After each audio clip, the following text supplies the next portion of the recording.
off, there's pizza in there too for you. Yeah, sure. You're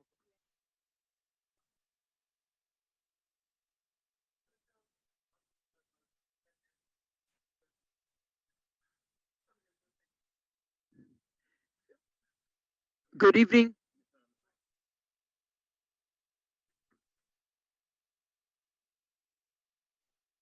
Yeah, testing 1 2. Good evening, everyone, especially those watching at home. We're about to get started in a couple of minutes. Thank you.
Good evening, everyone. I would like to welcome you all to our Dania Beach City Commission hybrid regular meeting. Today is Tuesday, September 27th, and it is 7:03. Call the roll, please. Mayor James, Here. Vice Mayor Salvino, Here.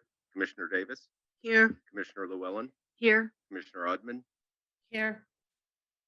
City Manager Garcia, Here. City Attorney Bootzes. Here. Thank you.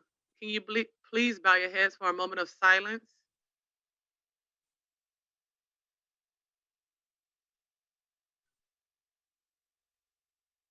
Thank you. And can you please stand for the pledge? Pledge allegiance to the flag of the United States of America and to the republic for which it stands, one nation, under God, indivisible, with liberty and justice for all. All right. Good morning, everyone. Oh, good morning. Good evening, everyone. It's the rainy weather. Makes you feel like, it's morning time again, huh?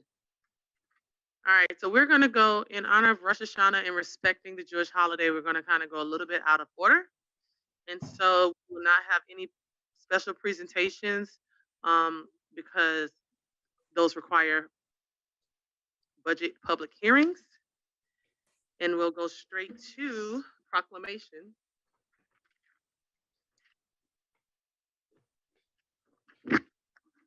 It is Cybersecurity Awareness Month. Excuse me. And it reads, whereas the city of Dania Beach recognizes that it has a vital role in identifying, protecting citizens from, and responding to cybersecurity threats that may have significant impact to our individual and collective safety and privacy. And whereas critical infrastructure sectors are increasingly reliant on information system and technology to support financial services, energy, telecommunications, transportation, utilities, healthcare, and emergency response systems. And whereas cybersecurity education and awareness are crucial for everyone, including large corporations, small businesses, financial institutions, schools, government agencies, the home user, and anyone who connects to the internet. And whereas this year's campaign theme, See Yourself in Cyber, means to see yourself in cyber, no matter what role you play. As an individual or consumer, take basic steps to protect your online information and privacy. And whereas monitoring your accounts, becoming conscious of what you share online, keeping computer software up to date, creating unique passwords and changing them regularly, and start installing antivirus programs and firewalls, and using mobile device safety are always ways that you can protect yourself from phishing, viruses, malware, and loss of sensitive data. And whereas maintaining the security of cyberspace is a shared responsibility in which each of us has a critical role to play. And whereas the awareness of computer security essentials will improve the security of the Dania Beach's information infrastructure and economy. Now, therefore, on behalf of the Dania Beach City Commission, I, Tamara James, Mayor of the City of Dania Beach, Florida, do hereby proclaim October 2022 as Cybersecurity Awareness Month in the City of Dania Beach, Florida, and do thank the city's IT team for their professionalism and vigilance in keeping our city safe, and do remind our citizens to learn about cybersecurity and put that knowledge into practice. Thank you, thank you, thank you so much. I know I, for one, I spend a lot of time sending emails like, Monica, is this real? Monica, is this spam? Or I call on Ralph, or I call on Frank, I call on you all the time, and you all are always um, willing to go the extra mile and keep us all technologically savvy, because this is hard work. And with technology and what COVID has done, it has forced us to evolve into the next 15 years right now very quickly. And so kudos to you and your team. Good. Good evening, everyone, and thank you, Mayor, for reading that proclamation and for taking the time to recognize the team. And I just want to introduce them. If you haven't met Daryl before, Daryl McFarland came to the city back in February. He came from the city of Cooper City, and he's been a great addition to our team. We're very proud of him and all the work that he and Monica and Ralph are doing. And they're continuing to stay up to date on all the cybersecurity trends. If you know, like how difficult it is to keep up on all this. It's almost impossible, but they're doing a fantastic job. They kind of do all these things behind the scenes to make sure that we keep our network safe. And I just want to allow Daryl to speak for a minute and talk a little bit about some of the things they've been doing. Thank you. Good evening, Mayor. Good evening, Commission, and everyone. I just wanted to point out a couple of things. As you mentioned, COVID has forced a lot of people to recognize the importance of technology and how we do business on a day-to-day basis. One of the most important things I want everyone to know is all the technology things that we do in the behind the scenes, all the different layers that we create in cybersecurity. The most important role is what we call the human firewall, because we can have everything in place, but all it takes is one person to click on the one wrong link, and that could start a cascade of events. So I just want everyone to know that everyone's important, no matter how big or small you are. If you're the mayor or if you're the executive assistant or whatever, it doesn't matter, as long as they can infiltrate the network. That's the most important part. And just to be vigilant. If you see a suspicious email, like you said, forward it over onto IT and ask them if it's real. Pick up the phone, call the sender, and say, "Hey, did you really send this?" That kind of thing. So just keep that important. Keep that in front of your mind, and make sure you do all those things. And you do what we can, and you do what you can, and everything will cross our fingers, and everything should be safe. Thank you. Thank you. Commissioner Davis? Don't go anywhere, Daryl, because I just want to say I had an emergency just yesterday. It seemed like everything was going wrong. My computer shut down. I couldn't get into my email. I couldn't find it. And then when I uploaded again, it came to a whole different new look, and I couldn't find anything. And I came over here, and these guys rocked as a team. I called Monica, Daryl, and I really appreciate you, Ralph. You guys rock, and I would have gone crazy. And thank you for finding the legacy look. Right, Appreciate You're you. welcome. Thank you. Thank you.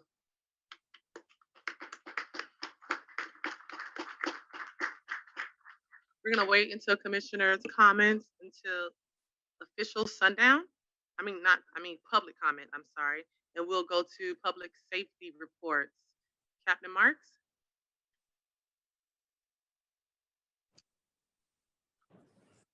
Online, you all. Good evening, Mayor, Vice Mayor, Commissioners. Can you hear and see? Yes, good evening. Good evening. Sorry, I'm not there tonight. In the name of hurricane preparation and tropical storm, I'm already 2.5 feet underwater out here. But anyway, we have had some really bad scams in place in the city and all across the state and the nation in reference to spoof numbers of people scamming law enforcement agencies phone numbers and calling and saying that they have warrants or liens and they have to pay for them, and people are actually falling for them. Just know that there is no law enforcement agency that will ever call you and demand payment to take care of a warrant or anything like that. So please, if somebody calls you and claims to be from a law enforcement agency, just hang up the phone and call us, and we can verify any of that. But nobody's going to call and ask you for a payment to clear a warrant up over the phone. If I've learned anything over the last week, it's that the Argentinian soccer team has a really, really big following, and they have some really good fans. We were tasked with developing a security plan. And as you know, you probably saw a huge law enforcement presence around the La Meridian. The folks over at La Meridian are great community partners of ours. And I'd love to take everybody over there. If you don't know the GM and the staff over there, they're class act. They supported every bit of advice we gave them and supported us being there for 8 days to protect the team. There were about 100 or so vehicles that followed the team bus from the Hard Rock Stadium after the game Friday night. And we did all the movements for the team as well as the security at the hotel. And we were able to block off the vehicles following the team back to the hotel and divert them back on I-95 southbound. But the hotel is great. As I said, the GM and staff over there is class act. I want to go over a couple events that we're having in the city. We're having Coffee with a Cop Wednesday, October 5th, 10 a.m. to 12 p.m. Over at the Starbucks in Dania Point. So come on out and see us there. We also have our annual Night Out and Fall Festival. That's Friday, October 28th from 5 p.m. to 8 p.m. And that's at C.W. Thomas Park. And each year it's getting bigger and bigger. So please come out and participate in that. I know it's been a while since we've had our Shred-a-thon and Operation Medicine Cabinet, but we're back at it Saturday, December 3rd from 10 a.m. to 2 p.m. And that's going to be in the rock lot out in front of Bass Pro Shops. This is something new we're having. It's going to be our Halloween pet event. It's going to be October 26th from 5:30 p.m. to 8 p.m. at PJ Mealy Dog Park. That's 2901 Southwest 52nd Street. The Humane Society and Broward Animal Adoption Center will be out there as well with us. And hopefully this can be an annual thing, and hope to see all the neighbors out there with their pets. I also attended the Bso Awards Ceremony where several of our deputies received the Life Saving Award. Our neighborhood support team, Eric and Taryn, received an award, and our crime suppression team received the Grand Cordon Unit Award for the year. So very proud of all our employees, and that might complete my report. I hope everybody stays safe and prepares accordingly. Thank you so much, Captain Marks. Chief Pelisar?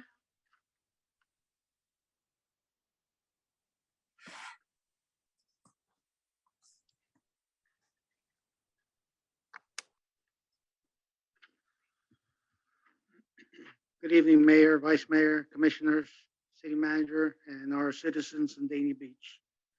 As of 6 p.m. this evening, Hurricane Ian continues to shift slightly east. Ian is currently over the southeast Gulf of Mexico. We are under tropical storm warning and flood watch, and we can expect a lot of rainfall. Both BSO and the city team are prepared. Deputy Manager Candido Sosa Cruz and I have been on multiple conference calls with Broward EOC and the National Weather Service, and we're on top of this situation. We will continue to actively monitor Hurricane Ian and keep you aware of what's going on. I urge all the residents of Dania Beach to stay inside as the weather conditions get worse. Please, if anything you do, please just stay inside and keep yourself and your family safe.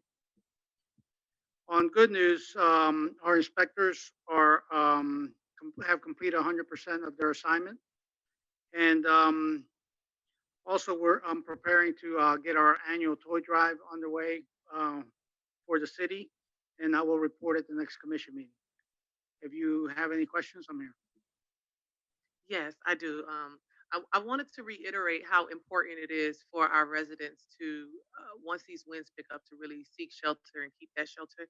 And I wanted you to elaborate a little bit on the policies and procedures that keeps our public officers safe as well. And so I know after a certain wind thrust that your firefighters could not be deployed or isn't safe for them to be deployed. And I understand that although it isn't safe, they brave that and they go out into the danger a lot for our residents. But I wanted you just to reiterate on the safety of them staying inside and what that means for your officers. Right. So our policy is any time the winds get over 45 miles per hour, at that point we deem it unsafe for our rescue units, our fire rescue units, and even our police units to go out and respond to any. Now we'll deal with it on a needs basis. I mean, we get a fire during those conditions, we're going to go. So we try to monitor and keep our personnel safe, but at the same time we have a duty to act. So we'll act accordingly. So that's basically it in a nutshell. We do our best to keep our firefighters safe so that we can respond to somebody that really needs us. And when you say we are under tropical storm warning, what speed of wind can our residents expect? It will vary in wind due to we're going to have the bands that are coming through. It could be anywhere between 10 miles an hour to 40 miles an hour. But because it is shifting east and north, we shouldn't get much. It's going to be a slight bit of wind conditions. That's why I say just keep yourself inside, keep yourself safe, and that's the best policy for anybody. All right, thank you. Any other questions or comments? Thank you very much. Thank you. And now we'll have, yeah. And now we'll have just an update from our city manager. I know that some residents are here and many are online that watched at the beginning of the meetings. And so I wanted you all to keep the update. Thank you, Mayor. I wanted to update all our residents that this past weekend, commencing on Friday, Saturday, and Sunday, the team has been nonstop clearing drains, preparing with vacs to be able to suck the water out of some of the areas that are problematic in regards to drainage. We have completed several drainage projects, and a lot of them are in design mode and will be in construction mode. So every year we're going to get better and better, but I wanted to thank the entire team and our deputy city manager, Candido Sosa Cruz, and Chief Pelissar. They've been participating 4 to 5 times a day with EOC phone calls and briefing me. So that has been key in regards to our preparation. With that said, our mayor and our vice mayor and our commission, as well as the city administration, our top priority is citywide safety. So at this moment, we have made the decision, working with Broward County as well, to be prepared for any impacts and mitigate any issues regarding safety. So all city facilities, including City Hall, the beach, and the pier will be closed tomorrow, September the 28th. All essential personnel that need to be out and about will be. All non-essential personnel that are not out and about will be working, but will be working remote. The community bus service will not be in service tomorrow, Wednesday, so we're going to take a pause from the community bus service on Wednesday.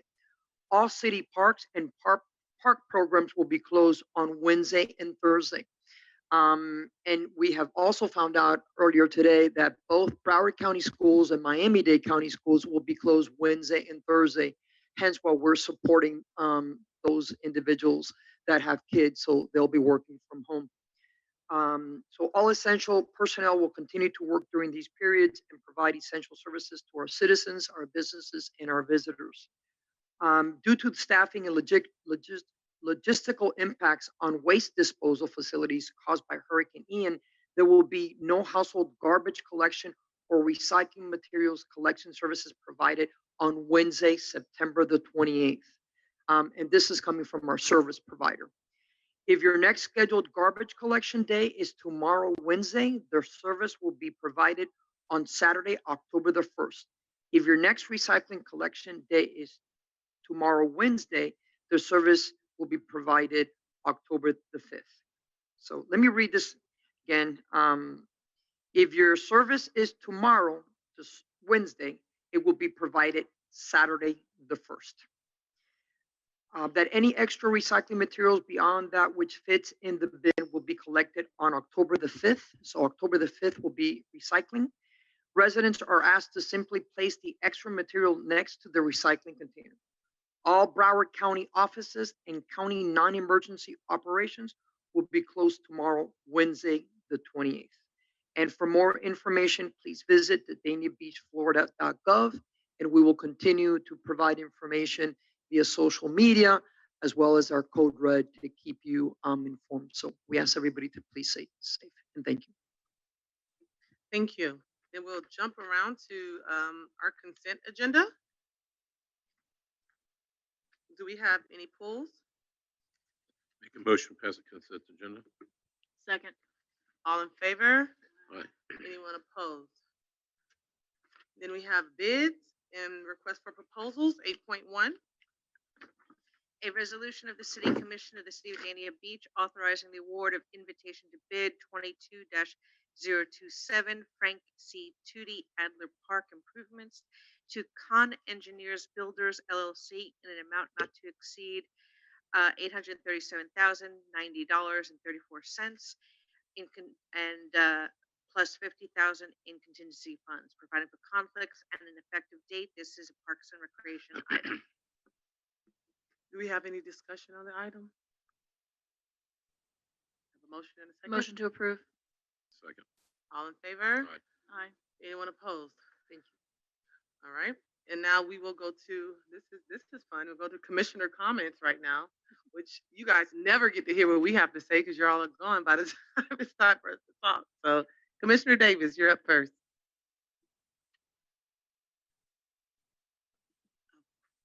Thank you. I wasn't aware we were going to do this like this, but I was going to keep them very, very brief today and pass it on. But what I do want to encourage my colleagues to do is to take this little book that our manager got us, which is called Strength Finders, and encourage you to read it. I read all the time, but I don't want to read past my homework. But this is a great little golden nugget. It teaches you how to discover your strengths and focus on what makes you good, focus on your passion, focus on your purpose. And when you focus in the area that makes you good, you're able to shine and bring that back to the table. So my first one was connectedness. I believe in God first. I don't believe that there's any accidents. I believe my steps are ordered. My second one was a learner. I have been an educator my whole life. I'm a teacher. I am getting my PhD, and I apply what I learned to this commission, like choosing the replacement for the Dania Beach Grills. So when you look and you learn and you're into your strengths, you really can help, and we can all come together and be a better team. My third one was positivity, and I believe in keeping positive energy and positive people around me. And so I just encourage you to do it. It really, you have a little assessment in there and it teaches you how to find your strengths. So thank you, manager. Thank you, Linda. Thank you to the team. It really, really does make a difference and can make us a better cohesive team. So I encourage you to read it. Thank you. Thank you, Commissioner Davis. Commissioner Llewellyn? I wasn't expecting to do this early either, but okay. Um, so let's see. I went to see "Thrill Me to Death," which was a performance piece that was put on for Hispanic Heritage Month by Jose Armand and his group over at My Mama's. It was definitely very interesting. I wasn't able to stay for the whole thing, but stayed for most of it, and I was happy to see that we're doing some different types of art in the city, including performance art. So. Um, Very interesting opportunity, and I encourage more artists out there to do things like that. The other thing I was going to say is I wanted to thank public services in particular because I did see them yesterday picking up um, bulk trash and other garbage that people put out early, probably presuming that the storm was coming. But that's really not what we're supposed to do. Not a good idea to go out and clean your yard and put everything out in hopes that somebody will pick it up early because it ends up creating objects that will be thrown around in the wind. But I was very encouraged to see that our public services department was out there picking up the garbage and picking up all the potential flying objects off the ground so that we don't have that problem. And I do know there's been a lot of questions about what we're doing for flooding. And I know that we've all been hearing from city manager, and want to make sure everybody out there hears that the city has been going around and cleaning out drains, making sure that there's no debris anywhere, making sure that things are not clogged. But if there is a problem and there is flooding, report it so that we know and we can get some people out there to try to help with it. Otherwise, just stay safe and stay dry and stay inside if you can. Thank you. Commissioner Ottman? Thank you. I'm sorry I couldn't be there in person this evening. I'm not sure how my internet is, but I was not able to go to Armand's show, but I think Armand is a wonderful example of be the change you want to see in the city. I remember from the very first time I met him on the what was it? Creative Arts Council. He's always been saying he wanted more theater in the city. So good for him for getting his play, on a public venue, and he was able to do that. So congratulations to him if he's listening. Otherwise, I will shoot him an email. Other than that, I hope everyone stays safe and dry, and I look forward to seeing you next meeting. Thank you. Thank you. Vice Mayor? Thank you, Mayor. Well, I'd like to focus a little bit on what the city employees have done for our city. Last week we had the Employees Pizza Day, and with that, almost every single employee, if not every employee, came in and had pizza. And I saw the interaction with all the employees. It was really nice to see that they all get along. They seem like they're a great team together. They all work well together. They did it, and they were very, very appreciative of all the great food that Antonio supplied for them. The food was good. Just sitting there listening to everybody gave me a good vibe, and I'm very, very proud of what our city has become with our employees and from our management team that brings us there. And to say that on top of that is just I'm a little sticky on things when I drive around. And I have to tell you, our city really looks good compared to what it used to look like. I mean, I drive around the city, I look up and down the streets. The streets are cleaner than they've ever been. I see how they constantly on US 1 picking up branches, working hard. And I took two people, one from out of town that came with me here to pick up some paperwork. And I brought another resident with me, just happened to be with me. Both times I pulled into the city, and they both looked at City Hall and they said, really, your landscape and your entrance looks amazing. So my comments tonight are just to the city employees, the city staff, and all the hard work you guys have done to make our city, to be proud of it, to be represented up here on the dais. Thank you. Thank you. And I also wanted to, I guess I'll start with thanking both FPNL and the city staff there. They've been very responsive to many of the complaints that we get. City manager, I'll let you know, I forward them straight to the city staff. Like, I respond to the resident, and then I, forward to the city staff, and then I know that maybe all of us, I'm not sure, have received that one email of that family in need, and within 30 minutes, I contacted Ben Wesley, and I was sent photos that FPNL was out there digging in the trenches, especially because it was Rosh Hashanah, and and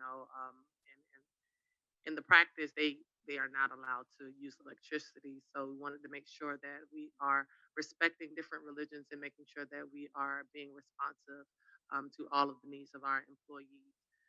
And I had the honor to go, and it was a ribbon cutting at Liberty Health Medical.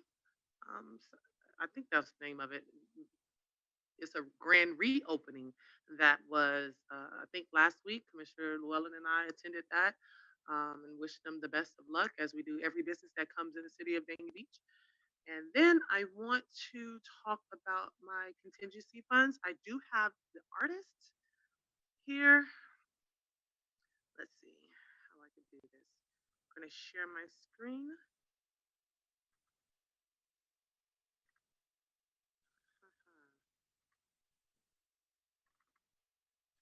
Okay, let's see. Ralph, I may need your help.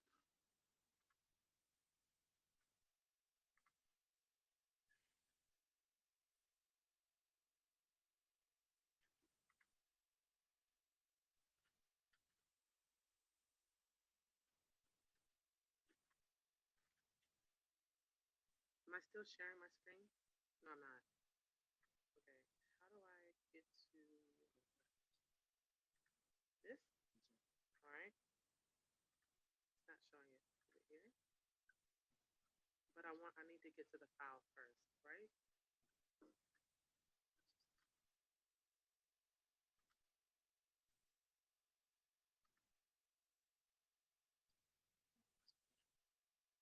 just share.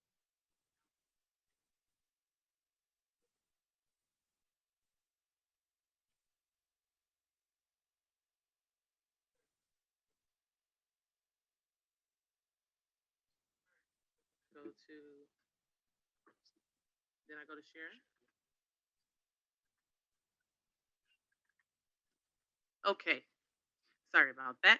I brought an idea, or that I wanted to share with the commission, to use my contingency funds on this project that will be at the Dania Beach quarter deck. We know they all have that kind of wall that's underneath that kind of gets worn, and so I went through a few artists with the help of Kelly Sharabi, and I decided on this artist. I thought that the Miami vibe, the Miami portion of it, would be the kind of the best representation, or where I wanted to go with this. Now I did ask for a mock-up, but it wasn't enough time for them to really give me a detailed mock-up of it. But I just wanted you all to see uh, what portions of the wall will be encompassed. This is some more of the work from the artist, just to show her caliber of work. She is local, and the artist is also appearing with us virtually. So if you see this portion of the wall, that will be, that's not exactly how the art would go, but just to give you an idea of what would be covered.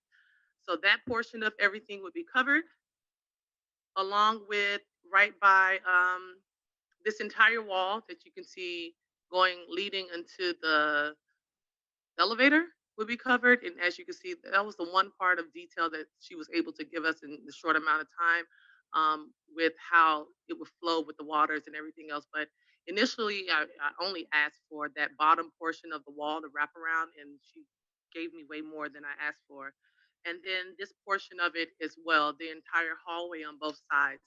Um, it's open to interpretation, and I'm going to work with her further on the design, but she could not give me the entire design specs. The quarter deck wanted to add endless summer in with their design because that is their slogan that they have year round.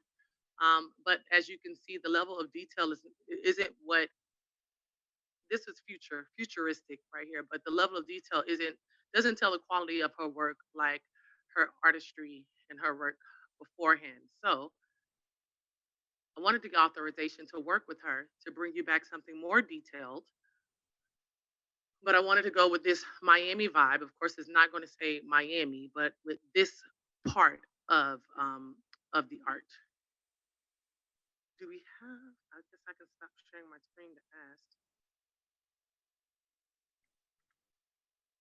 Let's see. And another artist is here. Max, can you hear me? Good evening, everyone. Yes, I can hear you. All right, all right. If you wanted to tell a little bit, I don't know if Ashley is on. I did not see her name, but I've been working with Ashley and Max. If you wanted to speak a little bit about your design, you could. Hello, everyone. Yes, I'm good. Can everyone hear me? Yes, we can. Excellent. Thank you for sharing, Mayor Tamara, the vision that the local artist Ashley Hodder has for the beautiful Dania Beach Pier. There's been a lot of revitalization in that portion of the pier, and adding public art will further add more color and vividness to the business that is there. Ashley Hodder was chosen and has these bright, vivid colors that complement the vision that Quarterdeck has for an endless summer. And so she'll be painting a majority of the first level of the quarterdeck, that is the entrance for guests walking up to the restaurant. Okay, thank you. Does anyone have any questions for the artist? Okay, Vice Mayor. Thank you, Mayor. I do have a couple questions. First one is, I know that's a rush type of situation on there, but I'd like to, before I would do anything, I'd like to see what it looks like. I mean, same thing that happened with the bridge. I mean, it came back, the colors weren't vibrant stuff. I don't have a problem with any of the art situation. As you know, I've been trying to promote it. I do have a question though. It's kind of a sticky one because I'm not sure exactly how it works, but the quarterdeck is a business, and we thought we had made up our minds that we were not promoting a business and giving our contingency to a business. We were only doing it to our own property. Now, saying that, the quarterdeck property is ours, so I think the legalities of that, I think he needs to explain it to us, because I know that we're not allowed, or I don't think we're allowed to put our monies towards a private business, because then every single business in Dania Beach is going to want to know why we did not do that for their business. So that's just a question I have on that. City Attorney. It's a good question. The reality is that part is the elevator is the city's. We pay for that and maintain that, and it is a city facility. So although the mayor is saying she's doing it on behalf of the quarterdeck, if it's not advertising and it's art and it's in a public place, I believe it qualifies for the use of her contingency Okay, I fees. just want to be clear on it because I don't want to come back to like endless summer is a quote from the quarterdeck, and it's part of their logo or part of their statement. And don't believe me, I'm supportive of the quarterdeck because I go there all the time. I'm just looking past, any problem that we could incur down the road. I'll That's all. continue to look at the contingency. We may have to just remove the endless summer after I Or review. we could find out if it's legal or not, and we can Right. vote on it whether or not we want to have that. I don't want to disrupt, the quarterbacks. I mean, they pay us a lot of money to do things, so I don't want to disrupt. I'm looking more to make sure that we just don't have to look down the road that somebody comes back and says, "Hey, you did it for the quarterback. Why can't you do it for us?" I'm just Fair looking- enough. I'll make sure That's we all look I'm at our looking for. rules. I'm not looking to deter anything other than I'd like to see a little better rendering of the Clarification. problem. Okay? Thank you. Thank you. Not an issue. Commissioner Davis. Yes, thank you. As you know, I initiated the first Art on the Beach, and it is very important to me that the art be vetted. We have all of us appointed a art board. We have a committee. We have the Public Art Advisory Board, and we have been working since June the 9th as a team to come up with a comprehensive, sustainable, high quality art program for the entire city, that to be so that it is consistent throughout the city. We have been envisioning what parts of the city we want to see done first. Next week, we are taking a tour around the entire city, including the beach, to look at every single building, to look at all the places for public art in the city. And the Miami theme is not consistent with what the board has been doing, and it is not consistent with what we have been discussing in our board. I have been appointed to be the art board liaison, and as the liaison, it is my responsibility to bring back art to the commission per the public art plan. The city manager and I already sat down with the owners of the quarter deck, and I have been identified as the person that they should be speaking to to talk about anything art related on the beach. Everything, because we started a process already. This is truly interfering with the process that we have already started. There is not a complete vision. And so for me, it really, we don't want to start and empower. We have so many problems with our boards. We have to cut them down from 10 to 5. We have to sunset the creative arts board because people, and I asked why my appointments? I said, why? Why do you not? Why do you stop coming to the board meetings? And they stop coming to the board meetings because they don't feel respected. I had a lead certified interior designer on the green board. She said, they're not respecting my expertise. We really, really have the expertise that we all agree that we were going to respect, and that we have been working together cohesively and collaboratively to create a comprehensive plan. And a Miami theme is not consistent with what we have been doing all this time. So I really think that it would be great to respect my position as the liaison, to work with the board to do a comprehensive plan that is really consistent with what we want across the entire city. And then it is my job to bring the board and the commission back the public art that is recommended by the public art. When you circumvent the established process, it creates chaos within the board. When we start cherry picking board members to be part of that, one board member's opinion is greater than the other board member, you start to create clash and dissension within the board. And I really, really, really, really recommend not to do that. So with that, I have a few more questions. Now that the Public Art Advisory Board that the commission appointed has been established and operating since June, do you still plan to circumvent the established process outlined in the Public Art Plan? Well, thank you for that. I think there seems to be a little confusion. I think at the last commission meeting, we thought we cleared that up with the city attorney, so I asked her to clear it up again. I am not in violation of anything regarding the Art and Public Places Board or anything that the policy therein states. So, city attorney, can you please respond to that? We have created the board. They are working on the review of different places for public art. That being said, this is not from the art fund. This is from your contingency. We have created a mural process for the board to review, even if it's not funded by the AIPP funding. However, the city was not included in that. It's for nonprofits and other organizations. So currently, you can use your art fund to proceed if there's consensus. There was no confusion about using your funds for that. I understand perfectly that is legal. I am talking about the consistency of bringing a Miami theme when that is not consistent with what the board is doing. I don't want to have hodgepodge throw something out real quick and the board has decided on a different vision. And so that is the problem, to have one thing, one place, and then not match with not be consistent with what we're doing with the board. So my problem is the consistency of not being consistent with what the board is doing. So that is my number one concern.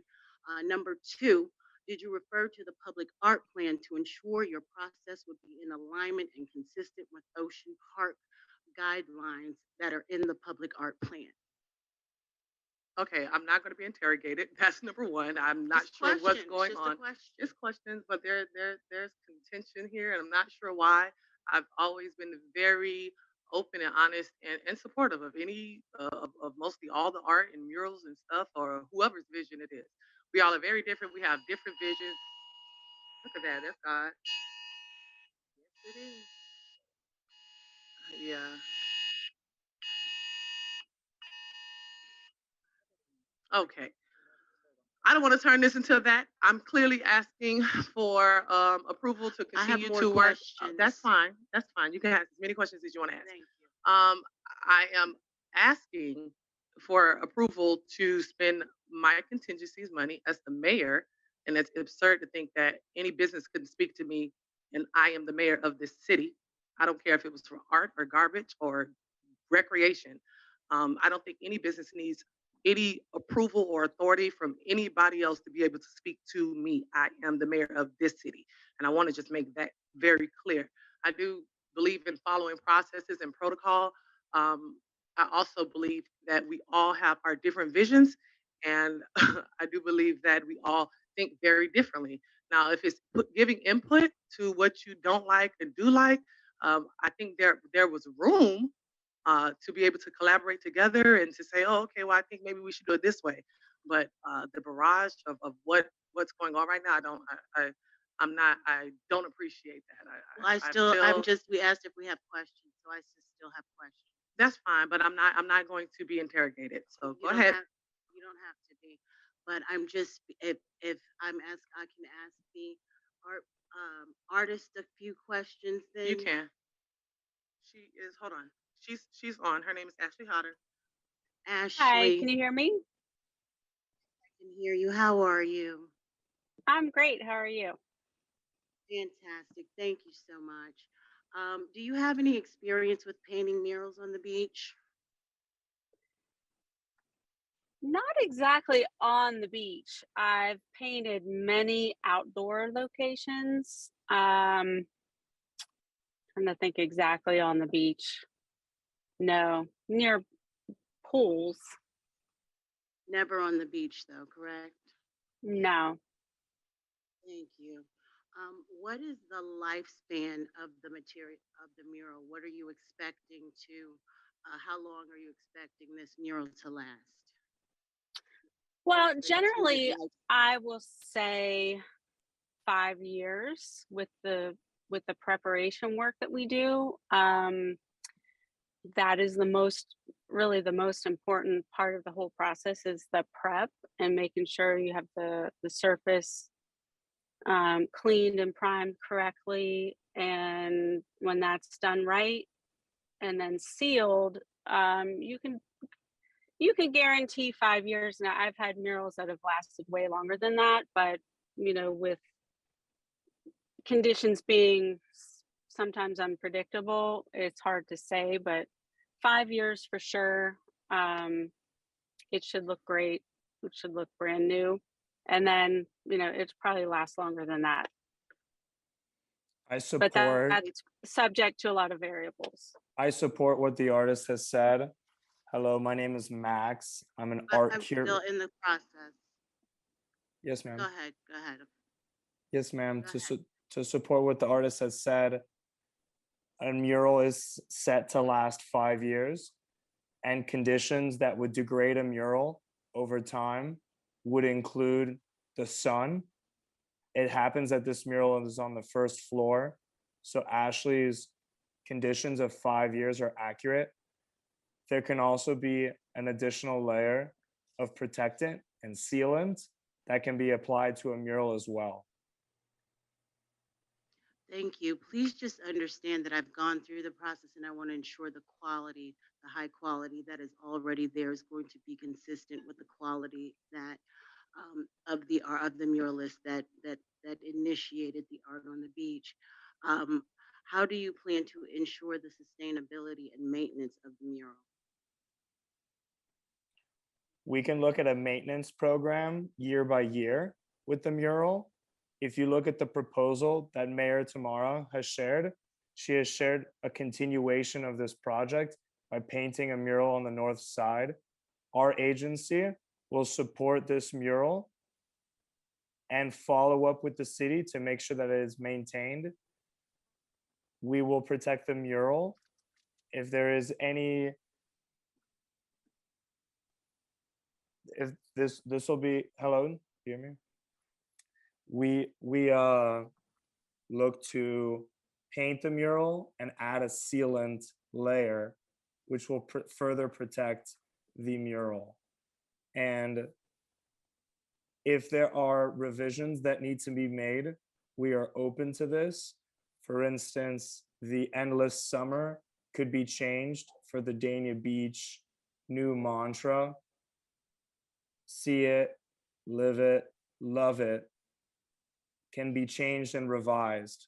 Our agency specializes in adding art and public spaces that provide branding, a landmark, and positive ROI. Thank you. Thank you. And what is the price per square foot?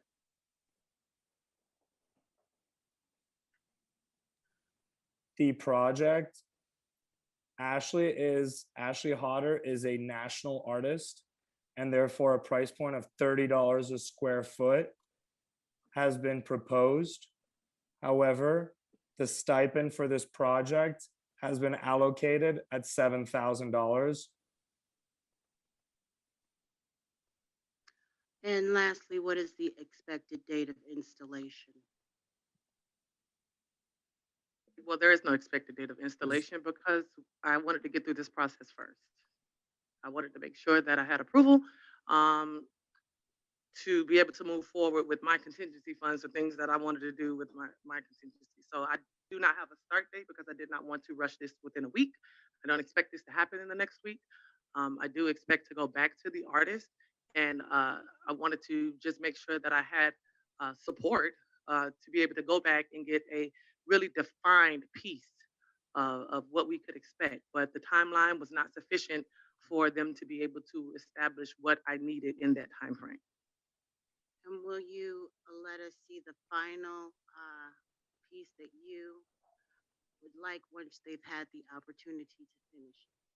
Absolutely, of course. Okay, thank you. Thank you very much. I just want to ensure the high quality, and I'm just only going through the process that I went through when I put my mural up. So I just I thank you for that.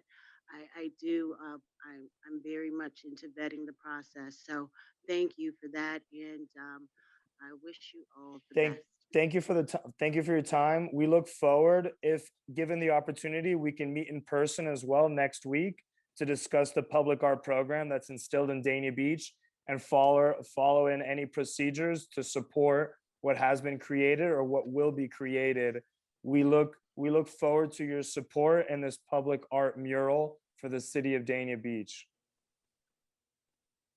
Thank you, everyone. Commissioner, hold on one second. You might have other questions. Commissioner Llewellyn, okay. Commissioner Ottman.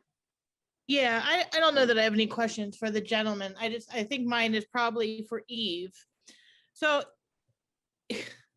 I was trying to figure out what the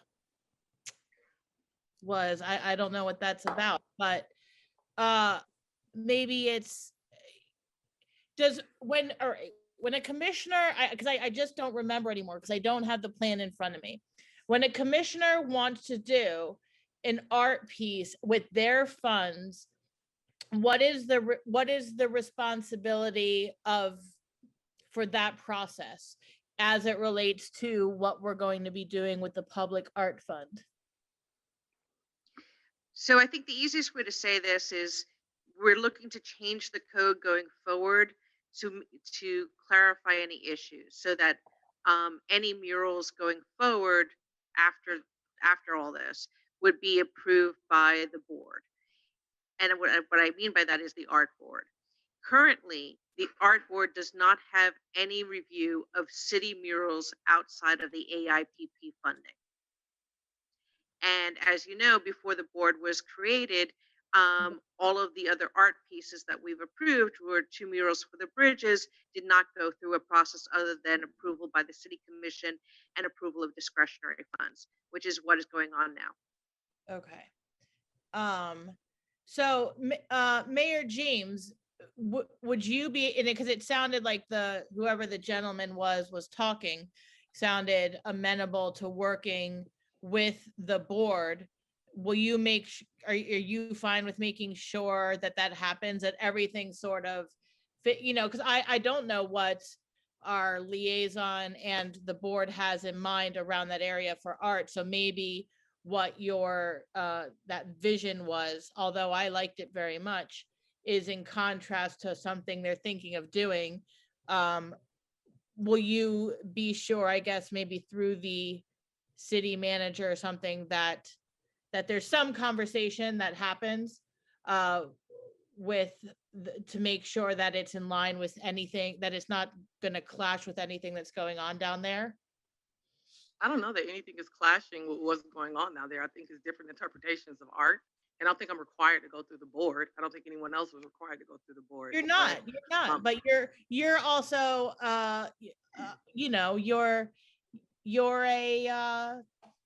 you're a person that appreciates art. So I know that you would want what you put down there to be in, to look nice amongst anything else that they have going on. So I think it is reasonable that somebody checks to make sure that it all sort of works together. Maybe there is nothing else. I don't know. I have no idea what else they're planning, but I'm just trying to think what could have been the problem, because it did seem like there was a lot of line of questioning, and I was wondering, maybe the line of questioning came out of some concern that what you were presenting was not going to look nice with something they had planned down there. Well, I actually, I was going to work actually with you, and then I was going to actually work with Commissioner Davis, and I decided not to because of sunshine issues, and I didn't want to have to deal with that. So I did actually go to someone else on the board and ask them for recommendation of artists. They gave me 3 different artists, and they gave me their artwork, and I chose this one because I like this one the best. So I have been speaking with someone that is on the Okay. board. I don't know. Right. That's You what said I'm it came doing. from So, Kelly, and Kelly is on the board, right? absolutely. Okay. My brain didn't put that together. All right. So I don't have a problem with this, actually. All right. Never mind. Go on. Go forth. All right, Vice Mayor, so we can move along, Yep. please. Last also thing, have a last thing, and I need to come back to one of my other comments. I think what you're looking to do right now is you're looking to make sure that you can use up your contingency before the end of the calendar year. Is that correct? I do want to use that portion of it for this, but Okay, I don't have a problem with that. The only Okay. thing I would like to do is, and Commissioner Odman just brought it up a little bit. I'm not sure about the sunshine violation, but I know that we comment a lot. Maybe it is this, that about when we're not on the dais and you talk about the artwork. And I know that we all have an input. I know you have a choice of what you do, and we all really have to kind of like it. I remember going through when I did the bridge. I think that if I think that honestly, I mean, I know Kelly Schrabi, I know her talents, I know what you like to do. I'm in support of the contingency money to go out and be prepared for it, so it's used up, so that we can move forward with that project. I just think that we all need to make sure that we come together as a team, which we have been working on as a team, to agree on the artwork, and that's where I stand on that. Oh, I don't have a problem with having the majority of us agree with stuff. Okay, Now, okay, that's having all. to be unanimous, no. But of course, whatever the final rendering is or concept is, I'm going to bring back anyway. But they didn't have the time to be able to do that. I understand. And I expressed that to the artist. I flat told them, I said, if this is not fully comprehensive of a design, I'm gonna have a problem. I'm gonna have questions to answer, and I don't have a problem with that. I'm okay with. All right, so I have Commissioner Llewellyn, and then we're gonna move forward. Thank you, Mayor. Just here's my compromise between all of them. And I think it's similar to what Commissioner Odman said. Oh, sorry, go ahead. I'm not disapproving of the art. I like the idea of you using your contingency money to go towards artwork on the beach or wherever it's going to be. But I do think that it needs to be in this, even if you don't have to, in the spirit of cooperation. Now that we do have this public art board that's been doing a lot of work, I feel like it does need to go through the board, not just one board member, but through the board itself to review it in order to determine whether or not it's consistent with everything else that they're doing. They're doing a lot of work. They're meeting regularly. They are spending a lot of time on this. And if there is an inconsistency, or they already do have plans for certain things at the beach. I would hate to see that, all of that work go down the drain because one of us wants to put something there that is not consistent with what the work that they've already been doing. So my only ask would be that use your money for it, work with the artist, but I do think you need to go through the board again, in the spirit of cooperation. It might not be legally, but it's in the spirit of cooperation, in the spirit of what we're trying to do with this public art board in order to ensure that everybody is on the same page. Thank you. I am going to work with a board member that is on the Art and Public Places Board to make sure that, and she can go back and report to the board or whatever she wants to do. I'm not going to go through an entire board process and go back and forth. I'm And I not can't going to do support that. this. I need you to go to the board. Okay. Because it's one board member, not all of them. So That's I can't fine. support this. Commissioner Ottman, do you have an issue with me working with a board member and coming back and bringing back something to the commission? No. No, I Vice do not. Mayor, do you have an issue? Vice Mayor? Okay, thank you. We'll move on. Okay. Yeah. Go ahead. Thank you. I also, on the contingency, I forgot to bring it up in there, about our employee picnic, on my contingency, I need to request, for the contingency items of the tents, tables, DJ, ice cream truck, plastic, et cetera, that we're putting together, and, the donations that I received from asking for the food from, Cliff Berry and his crew, and then the bounce houses and all the other things that we had that were donated by another entity, another donor, another sponsor, and then of course we have the sponsor to help us pick up some of the prizes and stuff that the raffles that we're going to give to the employees. But all that did not cover the extra stuff that we want to do. So I'd like to use it in my contingency for the employee picnic, $4,500 on my contingency, so we can put on a nice big party for them. I'm asking for your permission for this. You need more than that? Or you just No, need that's that? all. That's all. I don't think it's gonna be any more than that. Maxine and I have been working together, mostly Maxine, but she sends me an email. I go, okay. I mean, I would like to contribute to that as well. That's I why would I'm as asking. well. I would as well. So we're good. So if we run it and we need more money, Maxine, they're all willing to give you some more other contingency before our term is out here. Okay, thank you. All That's right, we'll go back to presentations. Item number 3, advertising Dania Beach presentation by Commissioner Davis. Thank you. I am going to defer this presentation until the next meeting. Tom, do you have that date? It's October 11th. Excuse me. Okay, that I would, please put me on that for that. Thank you. Thank you. And the next, we'll have our finance director. What do we have? Oh, we don't need him up. Or you want to come up, Frank? 3.2. A resolution of the City Commission of the City of Dania Beach as required by the city charter in section 200.065 of the Florida statutes, approving the millage rate necessary to be leveled for the fiscal year 2022 through 2023 for operating purposes, establishing the debt millage approved by the electorate, providing for a public hearing and when and where objections may be heard and questions concerning the same will be answered, providing for conflicts and an effective date. I also have a little statement to read. The announcement for tonight's budget hearing for the City of Dania Beach, Florida. The proposed operating municipal millage rate will be 5.9998 mils, which reflects no change from the city's current fiscal year millage rate. This operating millage rate represents a 10.53% increase over the rollback rate of 5.4281 mils as computed in accordance with the provisions of section 200.065 subsection 1 of the Florida statutes. The Florida approved debt service millage rate is 0.1330 mils in accordance with the provisions of law pursuant to chapter 200 of the Florida statutes.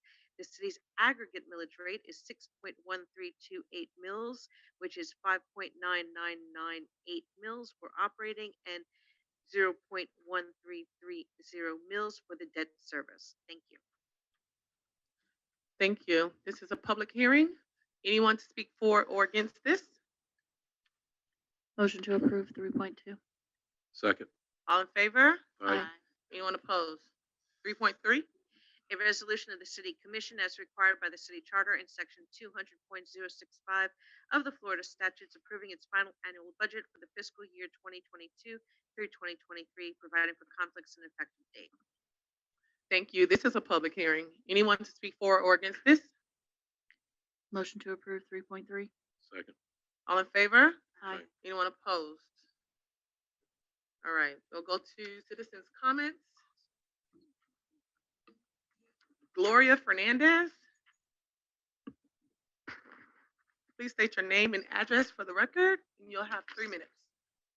Good evening, Gloria Fernandez. I'm a homeowner at 3831 Southwest 56th Street in Dania Beach. That is located just east of Southwest 40th between Sterling and Griffin Road. Good evening, first of all, and thank you for the opportunity to speak before you today. I've come before this commission before to express my concern about the Southwest 40th, which is a very busy 2-lane street that goes through a residential area. It's heavily used by children who walk to the area schools. It's increasingly used by people going to religious services. And it's a street that at times looks like I-95. It backs up, traffic just stacks up. We have semi trucks going by, people cutting through to 441 to the Hard Rock Seminole. So I wanted to bring this to your attention again, as you consider in the future projects which increase the density in the area. That road simply cannot handle the traffic today. It certainly will not handle it in the future as more density comes to the area. It also is changing the character of the neighborhood, which to the east is single family. You have residents who have been there for decades, and the streets that empty out onto Southwest 40th are dead-end streets. That is our only way to get out of our homes and enter our homes. So please take that into consideration as you consider in the future more projects that appear to be coming into the area. We do have land in the area that's vacant, that's not zoned for a lot of density, and development pressures being what they are in South Florida that may come before this commission. So please take the existing infrastructure that's in place today. We do have road construction going on that'll bring us new sidewalks, bike lane, that's all good. But at the end of the day, it is a 2-lane highway. It's dangerous. I can put my arm out and touch a car as it comes through the road. We just don't have the room. So thank you again for your attention. And again, I appreciate the time.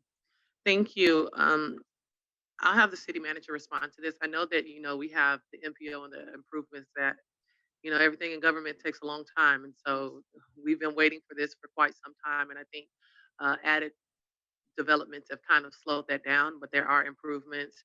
I can't remember the exact scope of work that's coming to 40th. So I'll ask the city manager to touch on that. I think it's very important going back to what this commission has made a priority, and safety is their number one priority of what has come from their adopted strategic master plan that this commission has approved unanimously. So I think it's important for us, and we have our engineer here, and we have our deputy manager, but assessing this area from where it is today and looking at the vacant land and what that is zoned for, I think it behooves us to take a very close look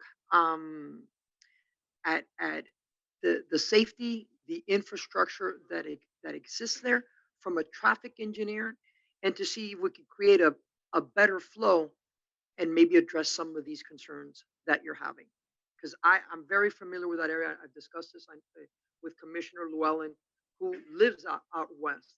And that's one of the things that I think that we should do. So this is something that we're going to take from our budget. If I have to come back and ask for commission for a mid-year budget adjustment, and I know that they would support, this is something that I would recommend that we do. Thank you. And as you mentioned, it is public safety. I walk that street every day, and we have so many children bicycling, walking. It really is an accident waiting to happen. So thank you. Thank you. Is there anyone else that wishes to address the public? All right, seeing as though there are none, we will move to our public hearings, 9.1. Give me 1 second. An ordinance of the City Commission amending the City Code of Ordinances relating to the Police and Firefighters Retirement System, amending Chapter 18 entitled Pensions and Retirement at Article 4, Police and Firemen at Section 18-42, Benefits Amount and Eligibility to provide for an additional police and firefighter benefit, providing for a savings clause, repealer, and an effective date. This is second reading. It is a finance item. Thank you. This is a public hearing. Anyone to speak for or against this? Make a motion, move the item, Mayor. Second. All in favor? Aye. Anyone opposed? 9.2. An ordinance of the City Commission amending Chapter 2 Administration to amend Section 2-10 monetary thresholds for certain purchases and payment disbursement authorizations to increase the monetary threshold from $25,000 to $50,000. Also amending Section 2-17 Advanced City Commission approval of capital projects and purchases involving bidding to increase the capital project approval threshold from $25,000 to $50,000 and the process for procuring services, providing for conflict, severability, and effective date. This is second reading. It is a finance item. Thank you. This is a public hearing. Anyone to speak for or against this? Make a motion to approve. Second. All in favor? Aye. Anyone opposed? 9.3. An ordinance of the City Commission amending Chapter 22 Streets and Sidewalks at Section 22-5 Pavement Improvement and Use of Swale Areas, amending Chapter 28 Land Development Code at Article 415 Sidewalks and Swales to update allowable swale treatments and amend Article 725 entitled Definitions at Section 725.30. Terms defined to include Florida-friendly landscaping and xeriscape, providing for codification, conflicts, severability, and effective date. This is second reading. It is a community development item. Thank you. Good evening, Eleanor Norina, evening. Community Development Director. I have a brief presentation. This is second reading of a text amendment to allow alternative materials in the swale for property owners to use. At the last presentation, we gave a list of proposed materials, which included permeable pavers, sod, which is currently allowed in the code now, 3/4 inch gravel, xeriscaping, bioswales, a few options for property owners to use. There was some questions on xeriscaping and what would be allowed by the city or what would be accepted by the city. Next slide, please. So xeriscaping is landscaping really that requires little to zero irrigation. Minimum ground covering would be required for each swale and property. Next slide, please. So we gave some examples of proposed acceptable xeriscaping on private property. Next slide. And also in the swale area. Evaluation of this xeriscaping will be handled on a case-by-case basis. Community development staff will be working closely with our landscape arborist to ensure that we guide the residents on the new ordinance. Next slide, please. Planning and zoning approved this unanimously 5-0 for the new methods and materials for the swale, and staff is recommending approval as well. If you have any questions, I'm here. Did you bring the other pictures and stuff that we asked that we can see? What other pictures? I mean, could you go fast? back to those Can you go back, pictures? Monica, Yeah, to the because second and third slide, I believe? Maybe I went too fast. it was all one sentence. I was trying It's to be okay. brief. I know we're trying to beat this storm. It's pouring out there. It is coming down.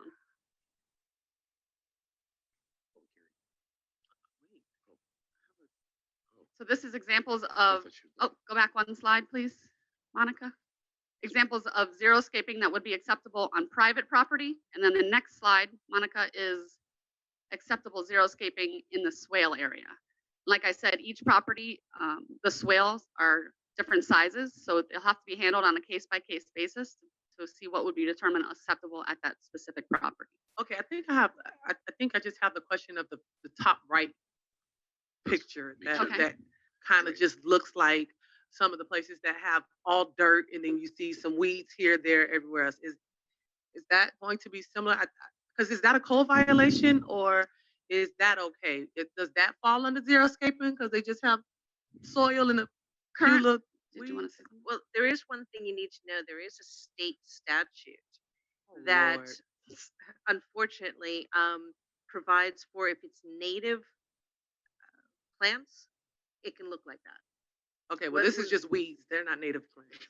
I'm not talking about people that actually are going planting plants. I'm talking about the places that are in the communities that don't take care of their lawns and they have little sprouts of dirt and weed everywhere. Well, my question is, would that be considered a violation or is that okay because we're doing zero scape? So there's still a minimum ground covering and landscaping requirements for each property that will have to be met. What we're discussing is zero scaping material allowed to be used in the swale area. Okay, so it'd have to be a certain type of material. Yes. Okay. All right. This is a public hearing. Anyone to speak for or against this? Make a motion to pass the item, Mayor. Second. All in favor? Aye. Anyone opposed? Thank you. 9-4, 8-4, No, go or ahead. 9, what do you say, what, Margaret? No, that's it. 9-4. Oh, 9-4.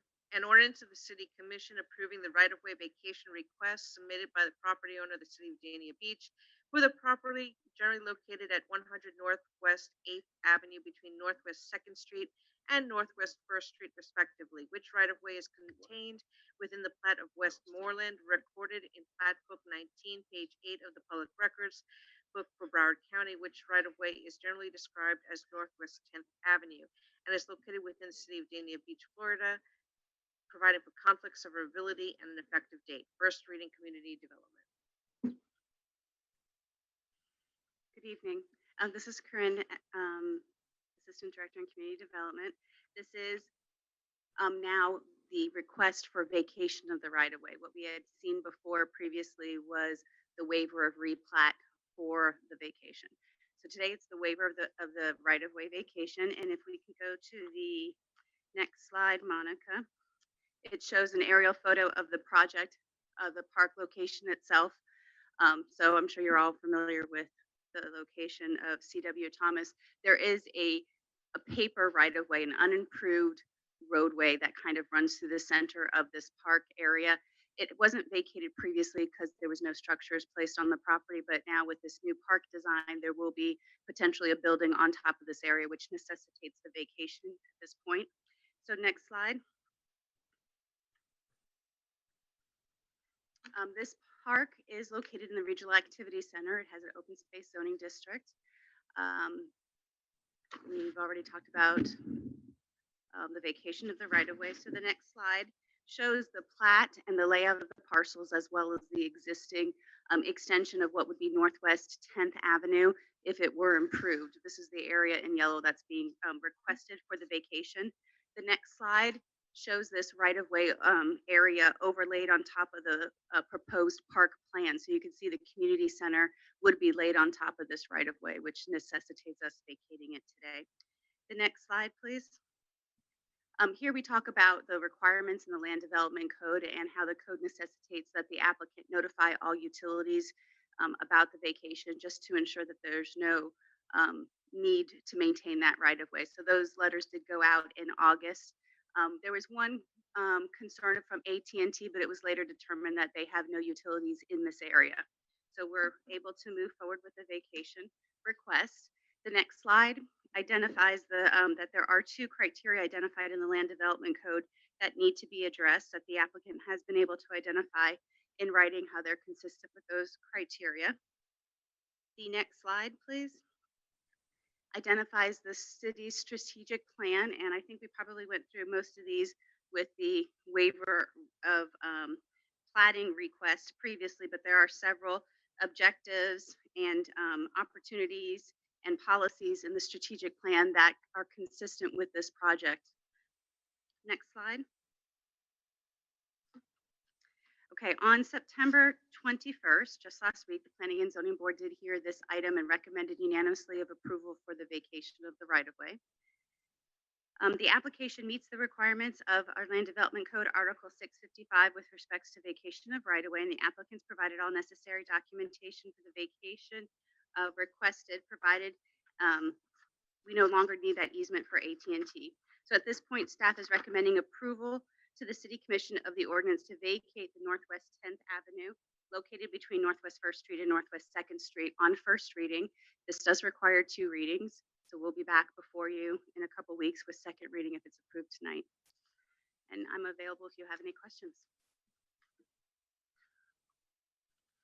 This is a public hearing. Anyone to speak for or against this item? Make a motion to move the item, Mayor. Second. All in favor? Aye. Anyone opposed? 9.5. A resolution of the City Commission approving the site plan modification submitted by BCD Dania Oaks LLC with a property located at 5461 through 5525 Southwest 40th Avenue, providing for conflicts and an effective date. This is a community development item. Good evening. Corinne LaJoy again, Assistant Director in Community Development. This is for a site plan modification for the Dania Oaks Townhomes. It is located on Southwest 40th Avenue. And if we can go to the next slide, Monica, it shows the location map of where this property is located, just as a refresher. There is an assembly of parcels that were created by the applicant in order to assemble larger land for this development. The zoning, next slide, please. I'm sorry, the zoning is planned residential PRD1 zoning.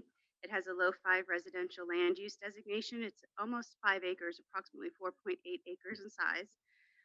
Today, it's currently vacant because it is under construction. So the single family homes that were located on those parcels have been removed to allow construction of the previously approved site plan on this project.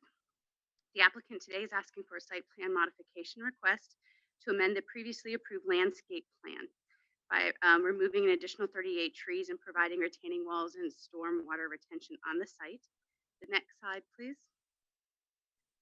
Some information on the background for this project. The site was made up of originally 4 parcels. Each had a single family home on the property. As I just stated, they've all been recently demolished to allow the construction for the 57 townhomes that was previously approved. Prior to construction, the parcel had significant vegetation, resulting in the need to relocate and remove several of those trees. The applicant had previously received approval for rezoning, plat, assignment of flex, and site plan approval for the property by the City Commission. The next slide, please. The site plan modification that we're here for today resulted as a result of several changes that were previously made to the landscape plan, mostly as a result of the South Florida Water Management District's requirements to provide sufficient floodwater storage on site. It necessitated elevation changes in the ground, which affected landscaping as well. There are several changes that occurred, including the introduction of a retaining wall with the change in grade. There were some preservation of 2 additional trees because the property, they came in for site plan modification and started working with our landscape consultant to maintain what they could on the site. So there's preservation of a few additional trees, the removal of an additional 38 trees, a total of 93 mitigation on-site mitigation trees are proposed in excess of the landscape plan as required by the Land Development Code. The reason for the number of trees is these were the trees that existed on the site were large. And so you don't replace one for one when those trees are so large, which results in the introduction of so many new trees. The next slide, please. Okay, in addition, several minor modifications to the landscape plan were being made as part of the building permit process. These changes, coupled with the larger changes as a result of the outside agencies, necessitated for this project and the modifications to come back before the City Commission for approval. As a result of these changes, the applicant will be required to pay after the fact penalty fees in addition to mitigation requirement, including replacement of a total of 93 trees and or payment into the tree trust fund. Our preference is always to get trees back onto the site, but when you have to replace them with numerous smaller trees, sometimes you end up running out of room. So we've encouraged the applicants to come forward with larger trees than the minimum size requirements as a way to shift out and capture some of that mitigation on site. but we do anticipate a payment to the tree trust fund as well. I think they're going to end up running out of space. The next slide speaks to the Development Review Committee and that this project did go through the DRC process on April 28th. The applicant does have several outstanding code violations. All of the most critical Tier 1 comments have been addressed, so the comments that remain can be made conditions of approval in the resolution if it gets approved tonight. The next slide, please, is a copy of the landscape plan, which comes off pretty busy because it also includes the location of the buildings on the sites. There is a lot happening on the property when you add buildings and trees together. The next slide. Here we talk about the community outreach. The applicant did not conduct the community outreach efforts despite staff's request to do so. However, when our notice went out, when we received questions, we did share that with the applicant and they reached out to the same people who inquired with the city as to questions. So that outreach did occur. The Development Review Committee, as we stated before, was reviewed on April 28th, and they have several comments. That's repetitive. I apologize for that. The next slide, please, speaks to the city's strategic plan, and it is consistent with some of the objectives in the strategic plan, specifically being able to provide attractive, beautiful communities at our corridors and neighborhoods, and offering a range of housing options, including types and price, and also the enhancement of property values. Next slide, Monica.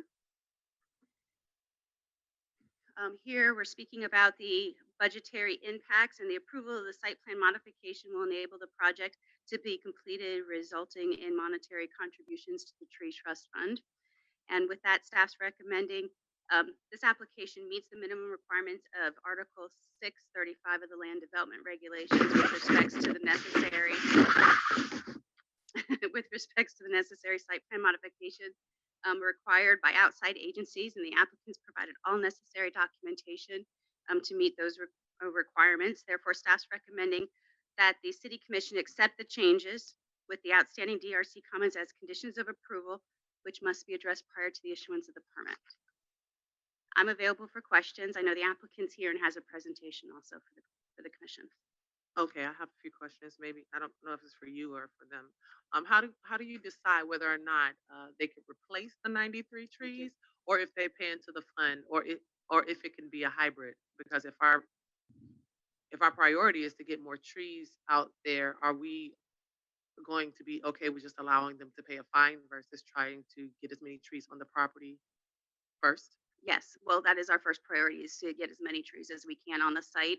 We acknowledge that the number of trees is probably going to, they're probably going to run out of space on the property due to the number of trees. So that's when we start encouraging them to look at upsizing the trees, planting 16, 20 foot, maybe 22, 24 foot tall trees, which is above the minimum 14 foot required by code, as a way of capturing some of that mitigation cost. So you can get larger, more mature trees on the site, and would help improve the property as well. So once we've exhausted location of possible trees, we've upsized what we can, because sometimes there's also supply limitations. If the nurseries don't have it to be purchased, sometimes that's a limitation as well. So once we exhaust those two options, then we fall back on the payment to the Tree Trust Fund. Okay, and then you said that you asked them to reach out to the community and they did not. Are you satisfied with the response that they gave you? Well, I'm pleased that they were able to reach out to the people who did have concerns and questions. I answered their questions and I passed on their contact information to the applicant, and they reached out to those individuals as well. Okay, and then lastly, it's regarding the landscaping. Will there be heavily landscaping on that wall in between the wall and the next property? I'm going to let the applicant speak to that. I know that there is a new phase that they're going to be introducing because they have acquired another property. So he can speak to that and you can talk about exactly which property you're referring to. I also neglected to tell you that Ryan, our arborist, is in the audience as well, because he was really intimately involved in these changes as a primarily landscape. So he's here as well if we have any more technical questions for him. Okay. Mr. Mealy. Good evening, Dennis Mealy, 200 East Broward Boulevard, on behalf of the applicant. Please excuse my voice tonight. I was at a football game on Saturday and I think I cheered too much for the team. Anyway, if we could go to the first slide, please. I know, hopefully you have my presentation. But while that's coming up, Mayor, your previous question. Yes, we will be planting every single tree we can. We would only pay into the fund if there's no room for one more tree. And we're focusing on that southern property line where a lot of this is happening for the concentration of those trees. Basically, this is a situation that's kind of the opposite of the one we had recently on 31st Avenue, where the new development had to raise its property to a higher level than the neighbor. In this case, we actually have to lower our property to a lower level than the neighbor so that it will hold all of the retention that's required. If you have any, it looks like the presentation's not coming up, but I think Ms. LaJoy pretty much showed you everything. If there's any other questions, I'll be happy to answer them. If there's any public comment, I'd be there it is. All right, if we could go to the next slide, please. And then go to the next one, please. You've already seen the location, so we can go to the next one. And you see buildings are already under construction. It's the area along the southern portion of the property line where we have the grade differential that we had to put in, the lowering that grade. Let's go forward a couple more slides because I think all of this is material that Ms. LaJoy already reported on. I just want to get to a couple of quick pictures. We go to slide number 5, please. Slide number 6, please. These are all the same numbers that were just reported. And this is showing you how we had to lower the elevation from a plan 9 to an 8. We can go lower to the next slide, please.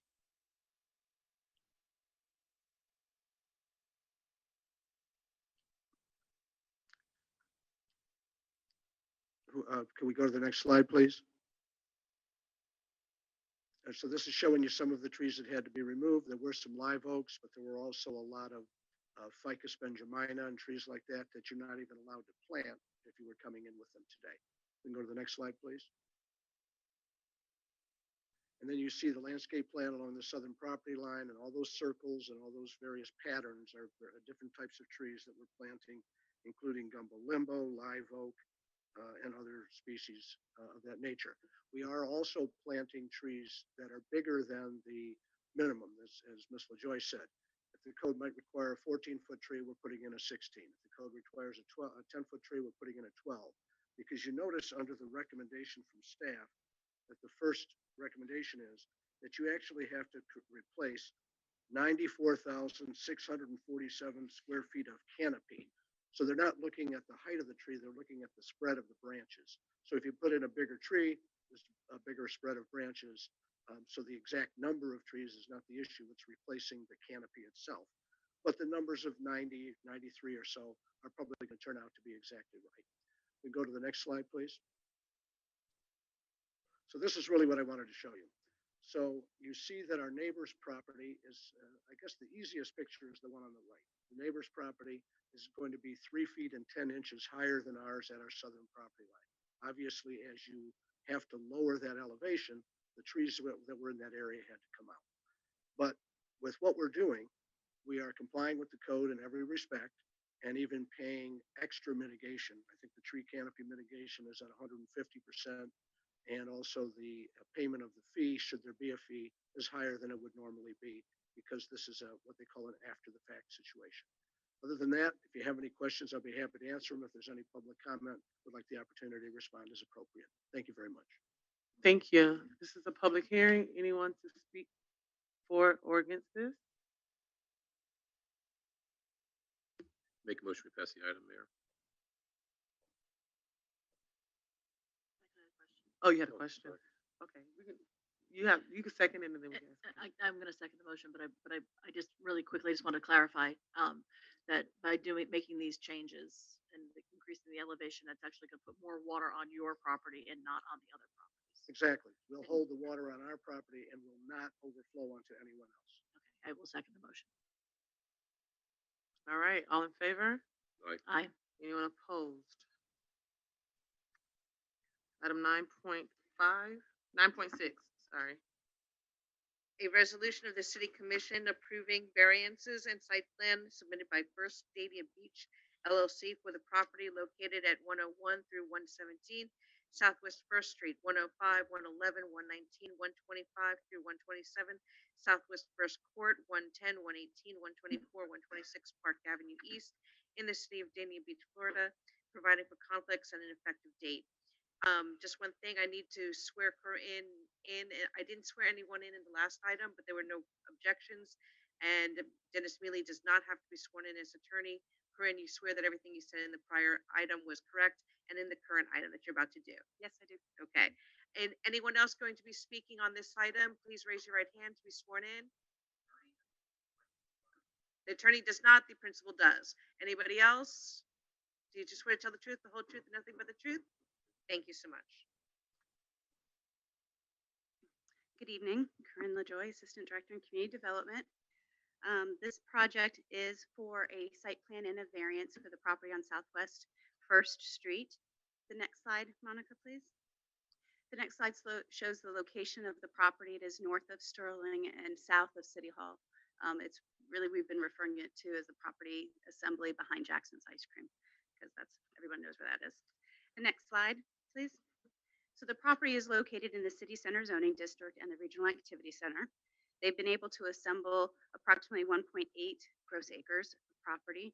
The use of the property was office and residential, but I think most of those properties may be vacant today. The applicant is requesting for site plan approval for a 13-story, 278-unit residential building, which will include 5 live-work units and 357 space parking garage with a rooftop pool and other amenities that we'll kind of walk through a little bit in the presentation. As I said, the applicant assembled multiple properties to create 1.8 acres of property. We talked about the location. So the next slide, please, Monica. As part of the site plan, the applicant is proposing an alternative parking standard, which is allowed by code. The Land Development Code requires 445 parking spaces, which is based on use. The applicant has, through their alternative parking study that they've provided, has identified that the site is, serviced by 3 bus routes and 2 community shuttles, and that the ITE parking analysis identifies that 336 parking spaces would be needed for a development of this size. So with through that study, they're basically stating that they disagree with the city's parking requirements. They've been able to justify how the development would be supported or could be supportive and successful with fewer parking spaces through this parking analysis that they provided. As a result, they're proposing 357 parking spaces. In a garage, and there's on-street parking as well. So the total is 363 parking spaces that they're providing on the property. They feel that the property could function with that amount of parking. Approval of the site plan by the commission will indicate approval of the acceptance of the alternative parking study that's proposed by the applicant. The next slide, Monica.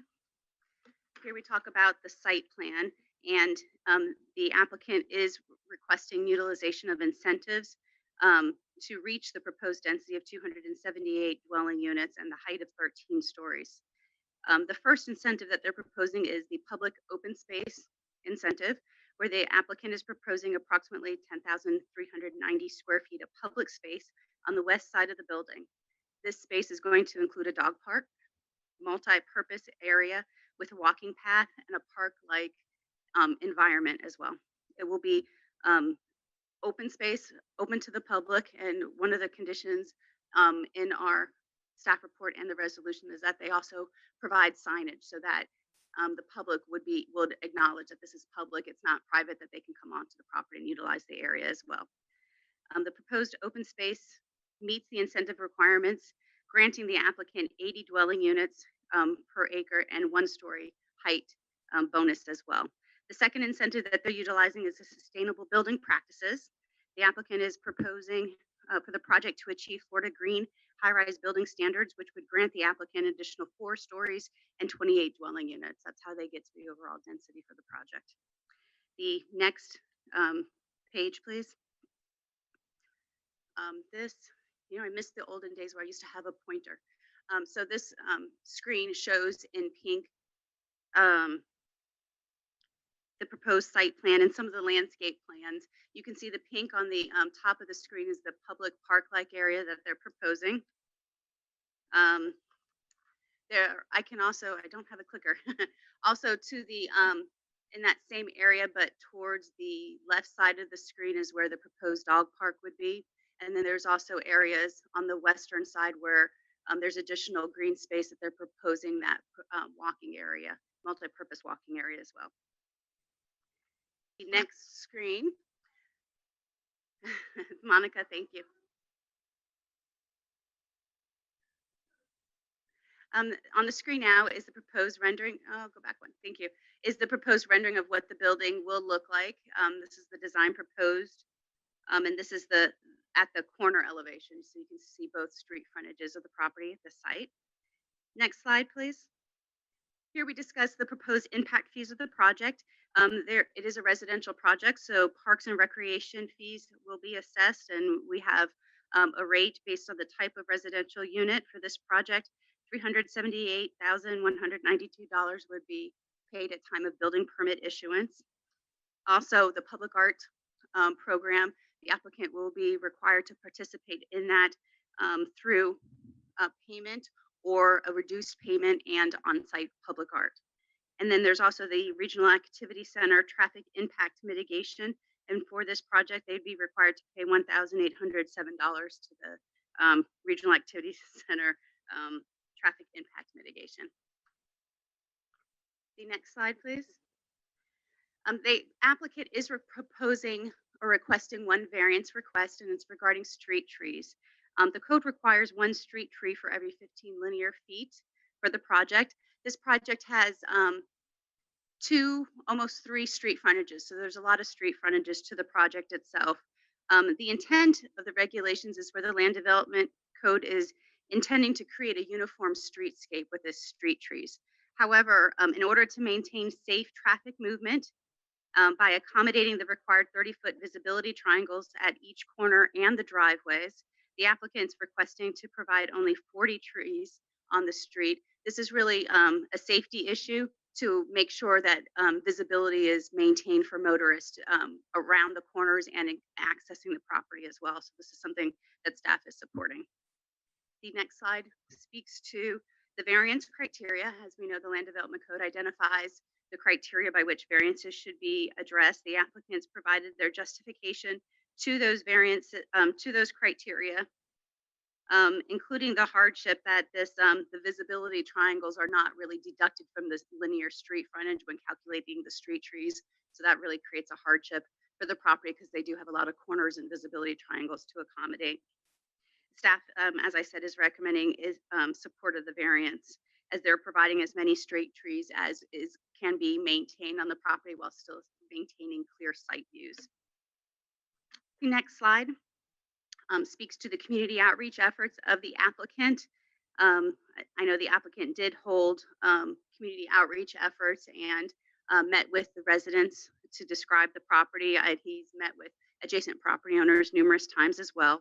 Staff, as part of our community outreach and notification for the hearing, did hear from one property owner who expressed his concerns, and I know the applicant spoke to that property owner as well. The project did go through the Development Review Committee review in April and again in June. They do have some outstanding DRC comments. All the critical Tier 1 comments have been addressed. Those comments are identified in the staff report and in the resolution. Should the item be approved, they will be conditions of the resolution going forward. The next slide speaks to the strategic plan and the compatibility of the project to that plan. It's consistent with 3 of the objectives and 2 values to our neighborhood and our community, including, more walkable community, enhancing property values, walkability, bikeability is a big one, having a variety of housing options as well. Final slide, Monica, is we speak to the budget impact. The site plan will enable utilization of an underdeveloped site, underdeveloped properties, several of them, expanding them in the city's tax roll. The project will also be required to participate in the public art program and payment in the impact fees for the Parks and Recreation, as well as the Regional Activity Center transportation impact fees. The application meets the requirements of Article 625 and 635 with respects to the variance and site plan approvals respectively, and the applicants provided all necessary documentation for the approvals requested. Therefore, staff's recommending the City Commission approve the resolution approving both the variance and the site plan for the project with the remaining DRC comments made as conditions of approval. The applicant is here as well as his representative, and they have a presentation as well for the commission. But I'm available if you have any questions. I just have one question. I know you're gonna probably say you're gonna give it to the applicant. However, have we gone through any additional uh, measures with another rooftop pool? Have we looked into how Um, it can be? So no, not yet. The building department is not part of the development review committee, so they don't look at, we're not looking at that level of detail on the plans yet, but we can certainly make sure we look at that when it comes in for building permit. Yes, we need something Yeah. different than whatever we had Right. before. I definitely have a major concern, obviously, Right. about that. And just on this matter, if there are any disclosures by any commissioners as to any communications with either the developer or with the community at large, and whether you can remain impartial. Yes, I can remain impartial. I've had a few conversations with the developer. Uh, Same, I've spoken with the community and the developer, so, but I can remain impartial, if I can make a decision at all. I've had communications with both the developer as well as a number of members of the community, and I can definitely remain impartial. Thank you. Go ahead. Good evening, Madam Mayor, Vice Mayor, Commission members, Madam Manager. My name is Javi Vasquez. I'm with the law office of Berger Singerman at 1450 Brickell Avenue, and I'm here on behalf of the applicant tonight on item 9.6.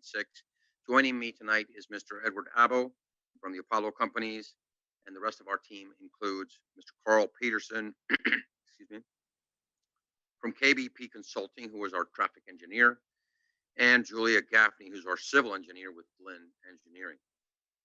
You all know the 1.86 acre assembly, which comprises subject property of this application due south of Southwest First Street and immediately west of Southwest First Avenue in the city's downtown city center district.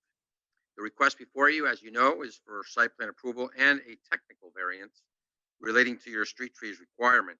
The site plan approval component, as Corinne just mentioned, calls for 278 multifamily residential units, 12 stories, and in 5 live-work units. The street trees variance, as you just heard Corinne mention as well, has to do with a technical requirement that makes it impossible for us to meet that corner requirement relating to your site visibility traffic triangle requirements. So therefore, the maximum number of trees that we are able to provide is at 40, where 53 would otherwise be required. Mr. Abo, who I will be introducing shortly, will be mentioning and touching base on 2 of the incentive programs that we use to get to our height and for our density. And Corinne also already touched on the 2 of them as well. It's important to highlight that this application comes before you tonight with a recommendation of approval from your professional planning staff. You heard Corinne mention Articles 625 and 635, and she has stated for the record that this application complies with the articles and is therefore before you with a recommendation of approval from your planning staff. And before I bring up Mr. Abo, the owner and developer of this iconic development, I will say this much. Much thought and creativity has gone into this development. I, as a land use and zoning attorney for over 30 years, have specialized in this area of the law, and I've worked with many, many developers in seeking their required entitlements for their proposed developments. Never, and I mean never, have I seen a developer as hands-on as Mr. Abo, and one that is as committed to bring forth a development which aligns with the vision of the city and its leaders the way that this development has. I think you've all, we've had the opportunity to meet with all of you, and I think you've all seen firsthand and witnessed the efforts that this gentleman has made to align with the city's vision for the Arts and Entertainment District. We've gone through 2 rounds of DRC, as Corinne mentioned, April 28th and June 30th, and all of the Tier 1 comments have been addressed, and the few comments that are remaining will be addressed prior to permitting and are a condition of approval of this resolution before you tonight. Community outreach, something that this commission always recommends and encourages, was also done by way of a Zoom meeting that was offered and advertised and noticed, as well as an in-person food truck event that was offered at the property. I believe some of you were at that event as well. I've said to many of you that this building will be the heart and soul of your arts and entertainment district. This will be the anchor of something that will set the example of how things should be happening in this community. And before I bring up Mr. Abo, I'm going to read you directly a paragraph directly from my letter of intent when we filed this application. Through 101 Dania Beach, the applicant hopes to inspire creativity and pioneer the true celebration of arts in Dania Beach. Although the city's arts district is in its infancy, the applicant has incorporated several artistic concepts and activities with the hope others will follow. Examples include active uses and programming on the ground floor by way of an open floor plan that will attract the public through the lobby and connect them to a cafe and other artistic installations. Local and regional artists will be given the opportunity to display and sell their art, which will lure the public to enter into the ground floor of the building. And lastly, the applicant looks forward to working closely with the city as an active participant in city-sponsored events and festivals, including Dania After Dark. So with that, I would like to introduce to you the gentleman that, the principal behind this application, and his name is Mr. Edward Abo, and you all know him, and at this time, he would like to come to the podium.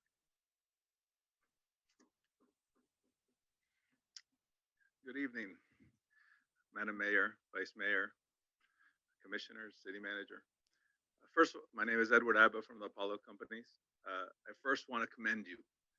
Commend you because I entered the city and I have had such a warm welcome by everyone.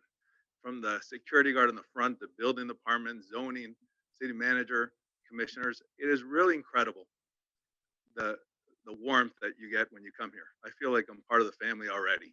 And we build all over Florida, and I've never had such a warm reception, and I really appreciate that. And that's obviously comes from the top down. So it's really incredible, the message that you've been able to send all the way down. So I much appreciate that. Everyone's been real special, and we definitely look forward to being a long-term neighbor. The Apollo Company specializes in multifamily, hotels, mixed-use projects all over the state. We endeavored in this property just over a year ago, assembling the property to build this 278 units building. We initially did everything possible to avoid any type of variance. And I think we accomplished that, other than a conflict that we found in the code that there's a 30-foot visibility triangles that we couldn't install trees. It just wasn't possible because of a security purpose. If not, we had no problem at all installing trees. And one thing that we can propose is actually, because I heard it earlier, a message about the tree fund. We would like to donate any of those trees, the cost of them, the appraised values of them, right into the tree fund. That's not an issue to us, but we'd love to do it. If we can find more places to put trees on the site, we'll do that as well. We always over landscape and place more art than ever required, because that's part of the beauty of our projects. And I invite you to come visit any one of our projects throughout the state of Florida. We do have a little bit of presentation that I'd like to just show. So if we can switch to the next slide. This is an elevation of 101 Dania Beach. First of all, we are vertically integrated. So we're going to build it in-house. We've met with all the neighbors. We've explained all the areas that we're going to go above and beyond on the construction and during the construction to make sure that we keep their sites clean and safe. We've made very big commitments to those neighbors, and we intend to keep them. We're setting up hotlines, we're setting up customer service numbers, and we'll have a full-time project manager on site dedicated to making sure that everything's clean around. If we can go to the next slide. This is a site plan. And if you notice towards the back, and Corinne mentioned it very well, very eloquently, we've decided to make that a a passive park for the public. We're gonna heavily landscape it, put a lot of hardscape on it, and we actually spoke to the neighbors about replacing their old ragged shadow box fences with a beautiful aluminum picket fence with a backing on their property lines. They were very for it. They're very excited about it because we're gonna improve their area quite a bit. We took a very ugly view that they had of a house that we're gonna be demolishing there into $1 million view, because now they're gonna have a park forever as their neighbor versus that house that was there. It's a bit small there, so I guess maybe we'll go to the next slide so I can kind of introduce you a little bit of the project. But take an account of, right before you go to that slide, the live work. Can we go back to that slide for one moment? The previous slide. If you look at the brown squares on the bottom, those are live work units. We're very excited about those live work units. That's going to contribute quite a bit to the community and the community's vision on what's going to happen on Southwest Avenue. We intend to bring people living, and we're bringing innovative businesses, and we're going to really embrace those people and offer them severe discounts to be able to bring them there, and mostly local artists that can be part of Dania After Dark, that can be part of decorating our own lobbies, because we intend in our lobby to bring in those local artists, regional artists, and be able to sell right off the walls and invite the public to wine events, kitchen cooking classes, and especially when you guys are having the events. We're in it for the long term. We stay with all our properties, never to be sold. That's good for the community because we stay part of the community. We maintain our buildings very well. We have a director of entertainment that specifically sets up these events, and we'd like to align it with the city's vision of that roadway. If we can go to the next slide. This is a zoomed in version of our lobby down right in the center on the bottom, and an area on the right side, that's the north side of the building, that we envision a lot of these events to be held. We believe it's going to be activated by our own tenants. We have it in many of our projects. We just opened a Hilton that has that same exact look, and it's really activated. People enjoy it. They come down with their computers, hang out, drink coffee, and mingle sometimes with our leasing office, and really make it an extended living room, just a second living room to their own apartment. As you walk further down, we're going to have a Starbucks style cafe. When you walk further down from there, we're going to have a doggy wash station that has prefabricated stainless steel tubs that are really impressive. We give complimentary soap and water where people can go down and groom their pets. We have dryers, tables for them to set it up, and it's really quite the vision to see that room. Next to that, we're going to have a bicycle storage, but it's not just any bike storage. This is an Instagram moment. We set up all the tools, we set up the pumps, and they're ready to go right out of the exterior door towards the back. We have parcel boxes that are electronic. So when someone's at work, they can order from Whole Foods or many of the participating vendors, order ice cream, the refrigerated items, and it'll be waiting for them when they go home from work. They put in their code electronically, the door opens up, and they can take their groceries right to their apartment. It really is a spectacular amenity that we put into our buildings, and it's been going in a very big way. Can we go to the next slide? This is our rooftop pool. Our rooftop pool is made up of electric barbecues, a bar, covered areas with trellises, community tables, a clubhouse that has a show kitchen, and the gymnasium. We'll also have co-working areas, and those co-working areas are rented out where they have pre-wired data. We actually make partnerships with our hosting internet company and make it available for them to be able to work, so they're not cooped up within their own apartment. I heard from the previous or from the previous speaker, there was something about a rooftop pool. I'm not sure the whole issue with that, but I kind of got the glimpse of it. We will have a glass windscreen through the whole property to protect from windscreen, and it's higher than to be able to access above. Generally, our windscreens are approximately 6 feet, and that's a glass over our planter area walls. Okay. There's some inspirational photos of our cabanas made out of aluminum. lots of seating areas, couches where people can relax. Next slide, please. These are typical floor plans, and they're a bit small there on the screen, but there are furnished floor plans that we've used in several different projects and work very well. If you go to the next slide, you'll be able to see some of our models actually decorated and actual pictures of some of ours. That we have islands in just about every one of our models. People tend to like them quite a bit, which helps them expand the kitchen. And you'll see some of our vanities in the bathrooms, and they're all quartz tops. We don't spare any expense. We use luxury vinyl products for the flooring that really feel like very comfortable and are very alike to wood. Next slide, please. This is our east and north elevation of the building. Very similar to the front. We like to decorate our buildings quite a bit because we're long-term owners. We don't build them to sell. So we take pride in ownership and pride in the community. Next slide, please. The west and south elevation. And if you notice, the west elevation is decorated very similar to the east. It has the arcade area. It has the different details from the front. Next slide. This is from a pedestrian view, the northeast view. So if you were sitting at Grandpa's, this is the corner of that property. That is the entrance to the lobby where the tenant would go walk in, go to the left, and go straight to the elevator up to their floor. And also to the right side is the area where we talked about there's a lot of seating, the couches, with a lot of glazing that you could go see the landscaping.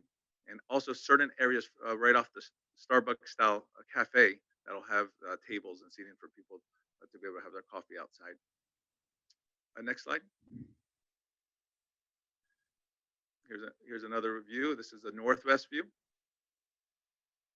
Very like the other elevations. Next slide, please. The east view. This is the actual elevation. You'll see the live work units on the first floor, where once again, I believe it's going to have quite a bit of interaction with the city's planned events for that road. Next slide, please. There's another glimpse of a pedestrian view. Next slide. Here's a close-up photo of the actual live work units. It has a hallway. We have plenty of planters, benches, trash receptacles, art throughout the whole corridor there. Next slide, please. This is a pedestrian view looking up at the lobby area. We have balconies through all the units. We spend a lot of time upgrading our units, and so we try to maximize them as much as possible, like those balconies. Next slide, please. The live work units, we want to be able to offer them the signage because we want them to be successful businesses. So within this package, we've included proposals for the signage for each unit. Next slide, please. This is an example of some of the art that we're going to be offering for the site. This one's right at the lobby. If you can notice the proportion between the woman walking by the art piece, and you can see the size of it. That is approximately 14 and a half feet of art that will be contributing for the public's view right on Northwest First Avenue. And that's the presentation. Is there any questions about the presentation that I can address? I have a few. Okay. And I spoke with you earlier, and we also spoke about a program that you said you would be willing to do. Yes. Because it doesn't matter how many times someone gets up here and say that they can promise the rents are going to be lower once the project is developed. The rents are unaffordable for the people who live in this city, and that's just a fact. And so we spoke about a program that you would be willing to all eligible people to give them a discount on their rent. And I could appreciate that. And I would ask that you work with myself and staff to formulate that and make that happen if this project is approved. Now, my main two of my main issues are traffic and adding that many more cars on the road. And we haven't even seen what the current developments that have not been built out and the impact that that is going to take on our major thoroughfares. We already see the impacts of traffic day to day in our cities. And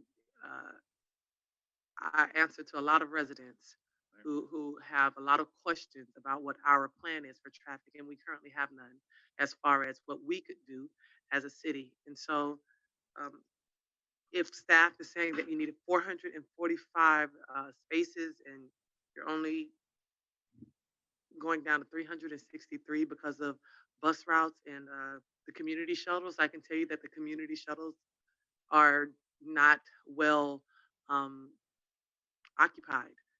And so there is no data there to show that those people that are living in these types with these types of rent, they're not going to be riding the community shuttles. I can guarantee you that right now. So can you not provide 445 parking spaces?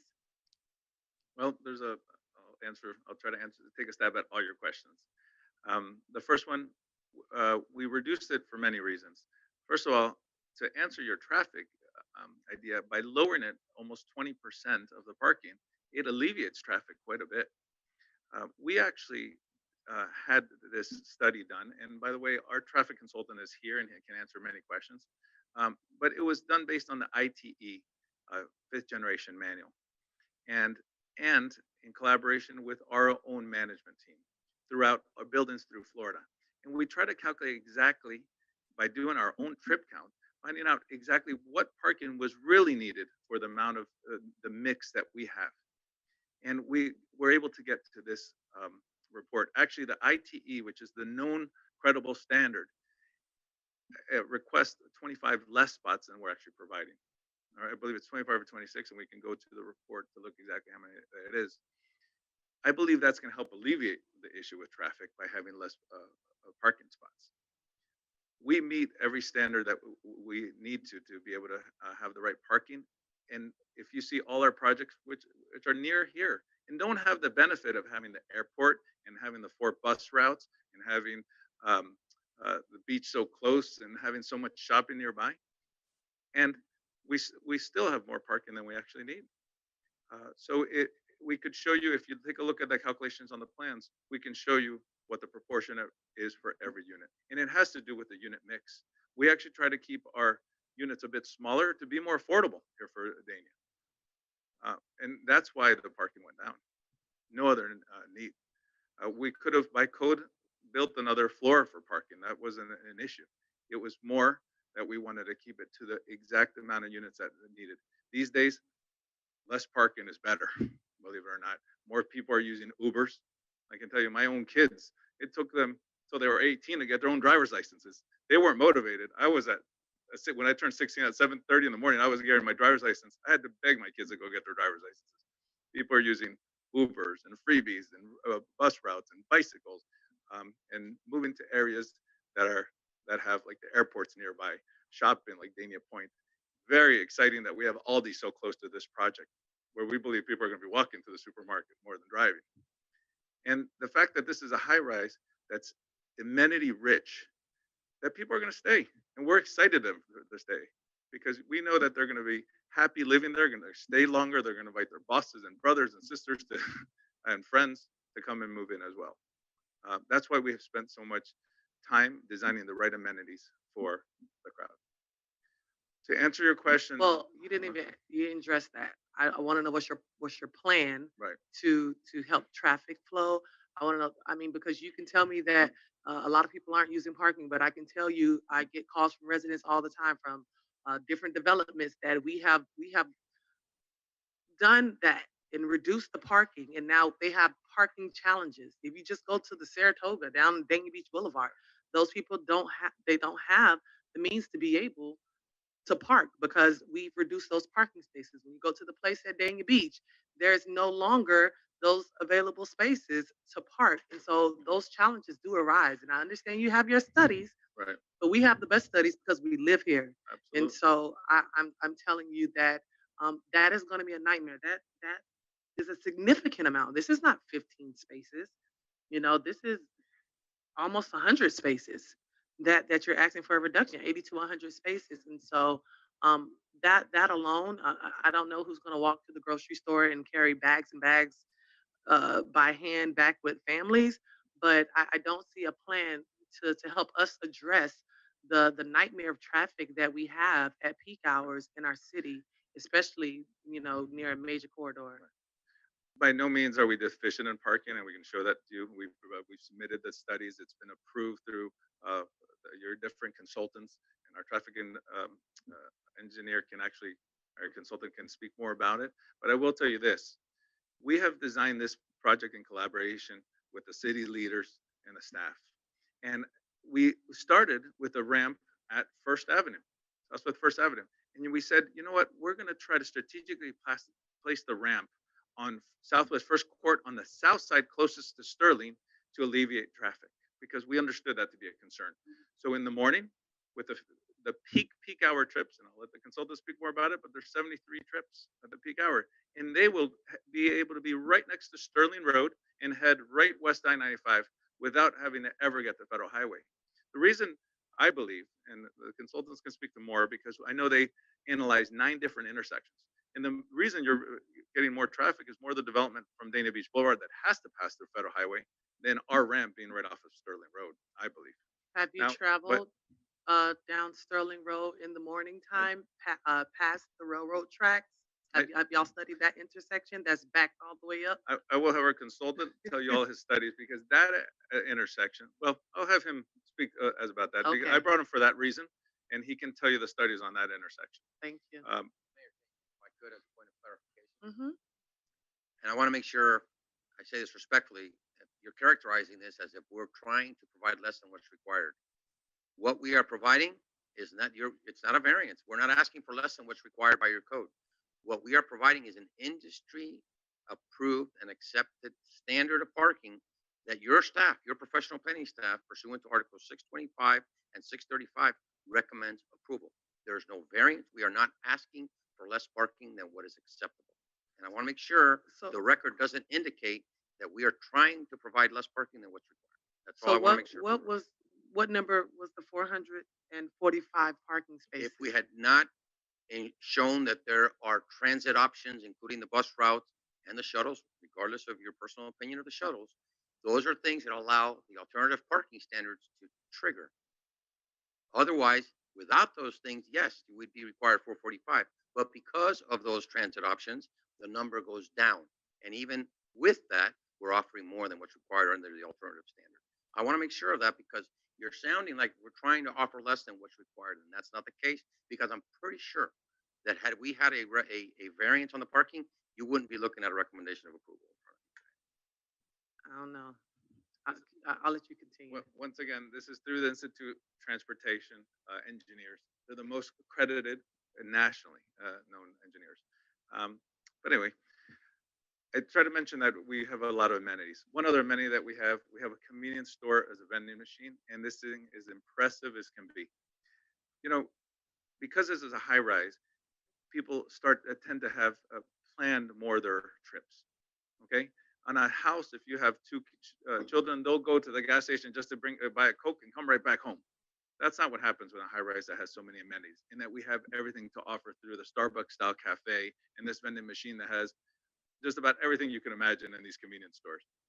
We really fill them with amenities for that purpose. We want people to stay. We want people to work at home to be able to have amenities to able to work at home and not right from their apartments. We're a family-based business. We have built over 7,000 multifamily units, and we've used a study very similar to analyze how many parking spots we need.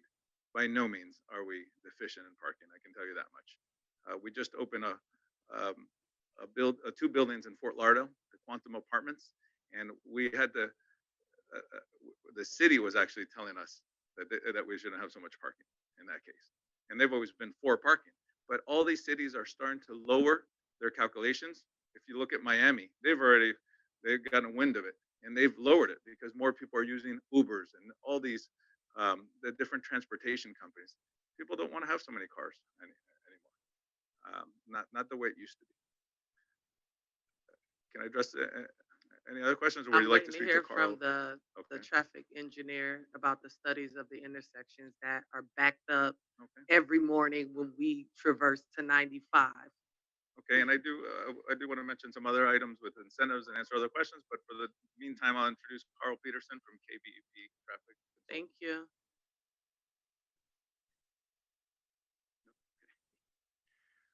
Good evening, Madam Mayor, Hi. Vice Mayor, Commissioners. Carl Peterson with KBP Consulting, offices at 8400 North University Drive. It's a pleasure to be here with you tonight. I'm a registered engineer here in the state of Florida, as well as several other states, and we've been involved in this project since its inception. We got involved initially with your staff and your traffic engineering consultant, an independent consultant that's basically there to offer advice to staff and review our materials to make sure that they're prepared in accordance with industry standards. We began our approach with formulating a methodology memorandum, which outlined basically everything that we're going to do, everything that the city's looking for, and how we're going to evaluate it and how we're going to present that. And we prepared our traffic impact study in strict accordance with those criteria. And as Edward mentioned, we looked at actually 8 intersections, the 2 project driveways, and we also looked at 2 roadway corridors in that immediate area. We began our study with collecting the actual field data. So to your concern, Madam Mayor, we collected the actual field data so that we're replicating in our analysis the true actual conditions of that network. We also adjust those counts to reflect peak season conditions, because obviously traffic in this area is worse during January, February, March than it is other times of the year. So we want to reflect that. Also, one of the things that we did was we incorporated, again, to your point, approved nearby projects that will soon be built, that are approved, we presume, and that would be City Place, among others, and a growth rate. So we're kind of trying to project what the future will look like at these particular intersections and this particular location on the roadways. I don't want to dismiss or discredit or in any way your perceptions of the traffic in the area. Obviously, traffic congestion is prevalent throughout South Florida. We all live with that. I live with it. My analysis is not based on perceptions. It's based upon the industry standards that we have to adhere to. So those standards that we adhere to in our report, which has been reviewed and approved by your staff and by your consultant, have confirmed that the intersections that were required for this analysis are currently operating at an acceptable level of service and will continue to operate at an acceptable level of service with this project in place. And now, again, I don't want to discredit the perception. Obviously, there are moments where traffic congestion is worse than others. Every day. And it certainly occurs on a daily basis, more so on weekdays than weekends, but nonetheless. But one of the things that as the industry standard we have to adhere to is we look over the 1 hour period. So there are oftentimes within that peak hour where we do experience higher than normal congestion. Maybe the train comes through, backs up traffic. I understand that at 3rd. That's an issue at times, but that's kind of the nature of that intersection. So when we look at these analyses, we look at the average over the peak hour, and that's the industry standard. Now, there may be a 15 or 20-minute period where, like I said, for a train interruption or an emergency vehicle interruption or just general background traffic congestion, that it's worse than the average. But that's what the industry standard it requires us to evaluate. So in summary, your consultant confirmed our analysis was accurate and true, and these intersections will continue to operate acceptably. And I would also add that the roadway segments that we evaluated, First Street and First Avenue and First Court, all operate at an acceptable level of service as well. Concerning, would you like me to talk a little bit about parking, or would you like to? I'll let the rest of the board have some time to speak, because I personally, I don't think it's anything that you can tell me from living here my entire life that's going to tell me, with all the developments that we have coming up, that we're just gonna not have these traffic nightmares that we have. And then with the parking situation, I don't know if any of our kids are riding a community bus. So someone that is having an apartment that is $2,500 to $3,000 a month, I know their children aren't going to be on the community bus. We can barely get people on the community bus. So providing that in lieu of 80 parking spaces is crazy to me, but that's what staff says. So I'll let the rest of the board speak. Okay. Vice Mayor, your light is on? No? Yeah, go ahead. Thank you. A couple keywords that were out there is it's a matter of your opinion, her opinion, your opinion, my opinion, and it's just some of the things I've learned being in business, specifically this year on transportation. I'm in the transportation business, but I'm in the bicycle business. Okay, so with that being said, it does kind of relate to traffic in general. Plus the fact that I'm very active with my family and I take my grandkids to school. And I travel from here all the way up to Commercial Boulevard, US 1. And I also have taken many different routes to get there. I've taken 95, I've taken Commercial Boulevard to US 1. I come back US 1, sometimes through the tunnel. The tunnel's there. And the elements of traffic that are out there, I don't think it really cares. I don't think it really matters where you go. There's traffic everywhere in Broward County, and I'm sure it's Dade and Palm Beach as well. When you live in this type of a city, people other than the hotheads get used to traveling in this type of situation. So, as far as that goes, I don't like it, but I tolerate it because I like what the elements bring to me to get to there. And by saying that, there's frustration beyond that. I mean, I said sometimes 30 minutes I'm on Griffin Road waiting for the train to move, and I get stuck there. And then the traffic on Sterling Road over by Indian Point that we've had it narrowed down. I think what the mayor brought up before about why is it narrowed down there for so many months. And but things like that cause a little bit of problem. But as far as the traffic goes, I think I don't know if you took a poll. I mean, people are gonna say I don't like the traffic, but I like where I'm going, and that's that part of it. Okay, I do have an opinion on the I believe that the park garages are getting smaller, and I do realize that because I do participate quite a bit at Dania Point, and some of the people I sit and talk to when I'm having dinner or a drink or whatever. I ask them where they live, and I have a lot of conversation. I always introduce myself as much as possible, who I am, where I'm at, if they come to the city. And they do tell me that they live in the Avery apartments, or they're there at a hotel. And I have driven through the parking garage at the Avery and the other parking garages, so there, where I can get to. And there's a lot of empty spots there as well.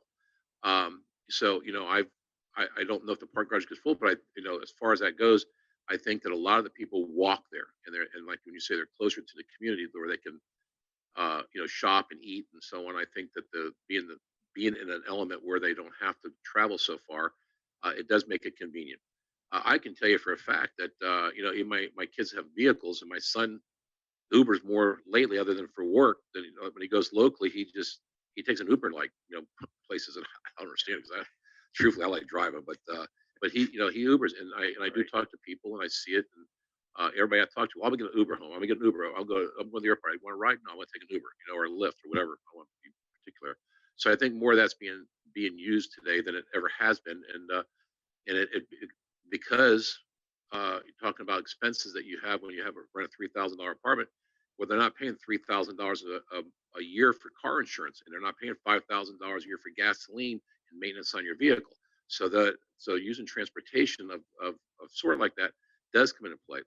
And as far as our transit systems going, I think that once we establish all of our buildings as transit routes out there, I think that a lot more people will use it because it's going to be conveniently set up where it's going to be, you have stations where you're going to be position yourself, and it's going to be this is taking you to the quarter deck, this is taking you to Dania Beach, this is taking you to Dania Point or whatever. And I think that some of the things I even believe that the mayor and city manager were talking about at the Leagues of Cities, we were talking about, connecting with Hallandale and Hollywood in transit systems where, where we're going to connect and try to bring, less traffic down there as well. And we were talking about that when we were talking about a parking garage on the beach, that we're trying to cut that down a little bit so we don't have to bring as many people down there and try to use the local transit. So as I think everything is new to us. Dania Beach is coming alive, and I think that all the new elements that are coming to us is new to a lot of people. Some of the people that we represent in the city as the residents, I'm sure they're not happy with a lot of it. There's a consistent 20 or 30 that always are the ones that want to complain. But in majority, I mean, I think everybody seems to be happy with certain things in majority. So, as far as one, I mean, I like the idea. I like the participation and all the amenities that you're bringing to, your place. And it impressed me with all the little things you're bringing. I haven't heard those anywhere else. So, it's kind of impressive, the point.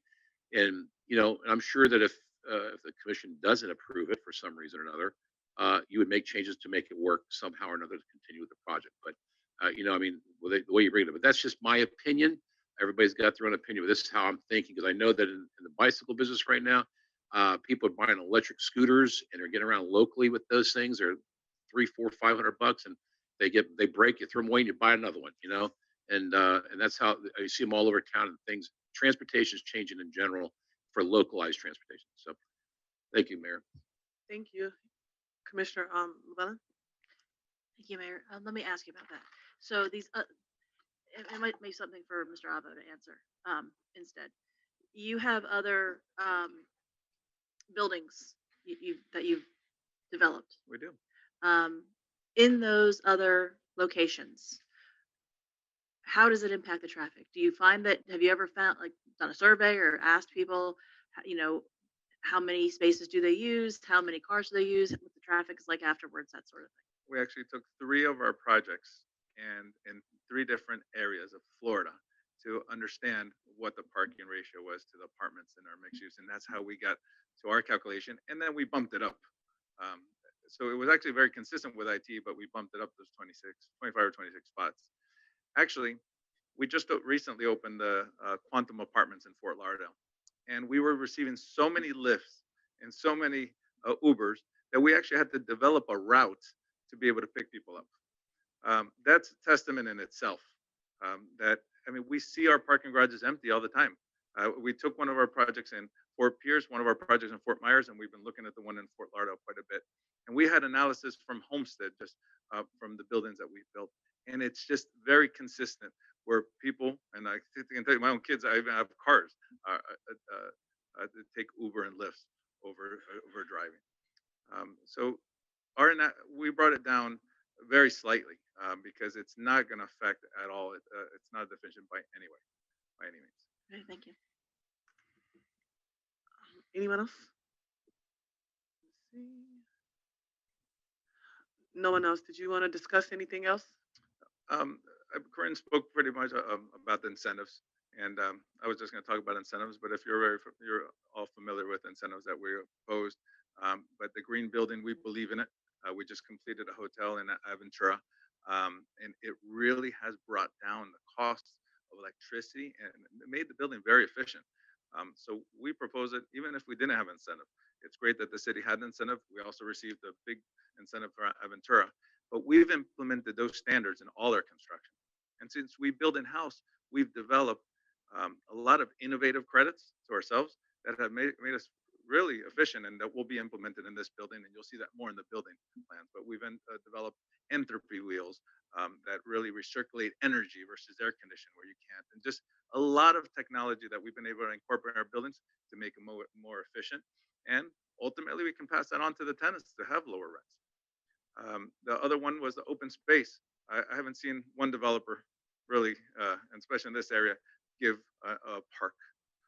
We are actually donating to the public an open park that's 10,400 square feet with a dog park as well. As Corinne mentioned, we're going to have signage, we're going to have fencing, and it's going to be beautifully maintained. We spend a lot of time manicuring our landscape. And once again, I told you, we're very hands-on, and we are. And when I drive by our projects, those need to look beautiful because it's our name on the line. So we're very excited about being part of this community. We've attended a lot of events already, and we intend to keep being part of the community. Count on us because we want to be neighbors, great neighbors. We're excited to be your neighbor. Commissioner Davis?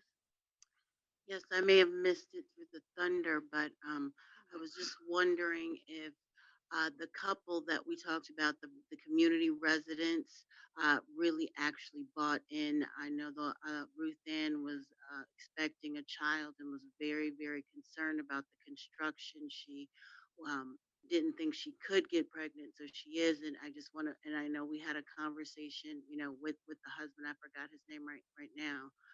Roderick. Roderick, yeah. So I just wanted to see what was the final outcome of those conversations. First of all, thank you for your time that day because we got on a conference call with him and he was alleviated that he loved the renderings, he loved the project, and he wanted to make sure that the project was really going to be built like the renderings. And we explained to him that what gets approved in commission is going to go into the building department, and if it doesn't, it's going to be rejected. Just like the case right before us, they came right back to commission because it wasn't being done the way it was approved. So we intend to meet it and make it more superior. We've spent a lot of time talking since then. They're going to be our neighbors, and we've made certain commitments that it's going to be a clean and safe place. We actually have already spoken to our consultants, and we've designed this Athena curtain system during construction that will block any debris from coming to his side. It drapes down the whole building right in his backyard. So we've committed to use that system with him. We've actually committed to making a plywood fence instead of a typical construction fence with a windscreen. We're going to actually do a plywood wall as tall as we can make it. That meets code to be able to keep the debris from out of there. And as I mentioned before, we're going to have dedicated people. Any type of debris, we're going to clean it up. We build in-house, and that gives us a lot more control. That when you're hearing to the horse's mouth here that it's going to happen because we're there, and you'll see me quite often. And by the way, someone brought up, have I been here in the morning? I spend a lot of time in the city of Dania Beach.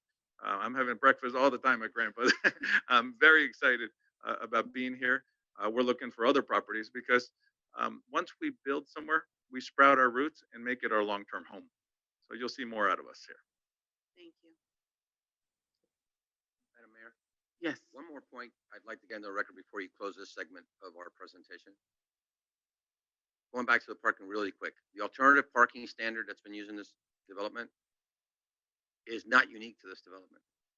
Every development, mostly every development in Dania Beach has used that alternative parking standard. And I would welcome you to ask your staff if it's not working functionally at the other developments. So I just I want to live make sure. at one of them. It's not working functionally. Oh, well, I would beg to defer on that, but I want to make sure I got into the record that this is not unique to this development. Right. Yeah. I know. That's why I asked about it, just because I've seen issues personally with not only where I live, but other places where they, but that's water under the bridge at this point. Mayor, I make a motion to move the item. No, it's a public hearing. No. We have to, I know you don't want to hear anymore. Are you finished? Yes, we're finished. Okay. This is a public hearing. Anyone to speak for or against this?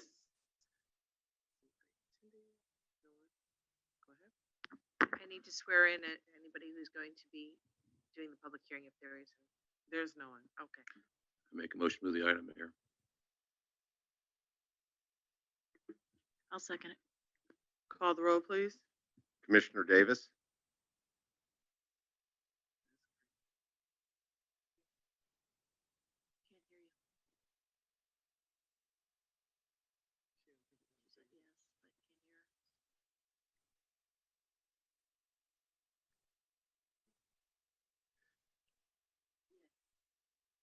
Commissioner Llewellyn, Yes. Commissioner Rodman, You're muted. Yes. Vice Mayor Salvino, Yes. Mayor James. No. Motion carries 4-1. Thank you very much. Have a great evening. Sorry. Administrative reports. Thank you. You're welcome. Yeah, I will defer my manager's report to the meeting in October. Thank you, City Attorney. The only report I have is the CRA would like to use the city logo at the new leasehold that it has for the CRA premises. They want to put the logo in the front window, and the CRA director asked me if I could present that for him. I don't have an issue. Any issues?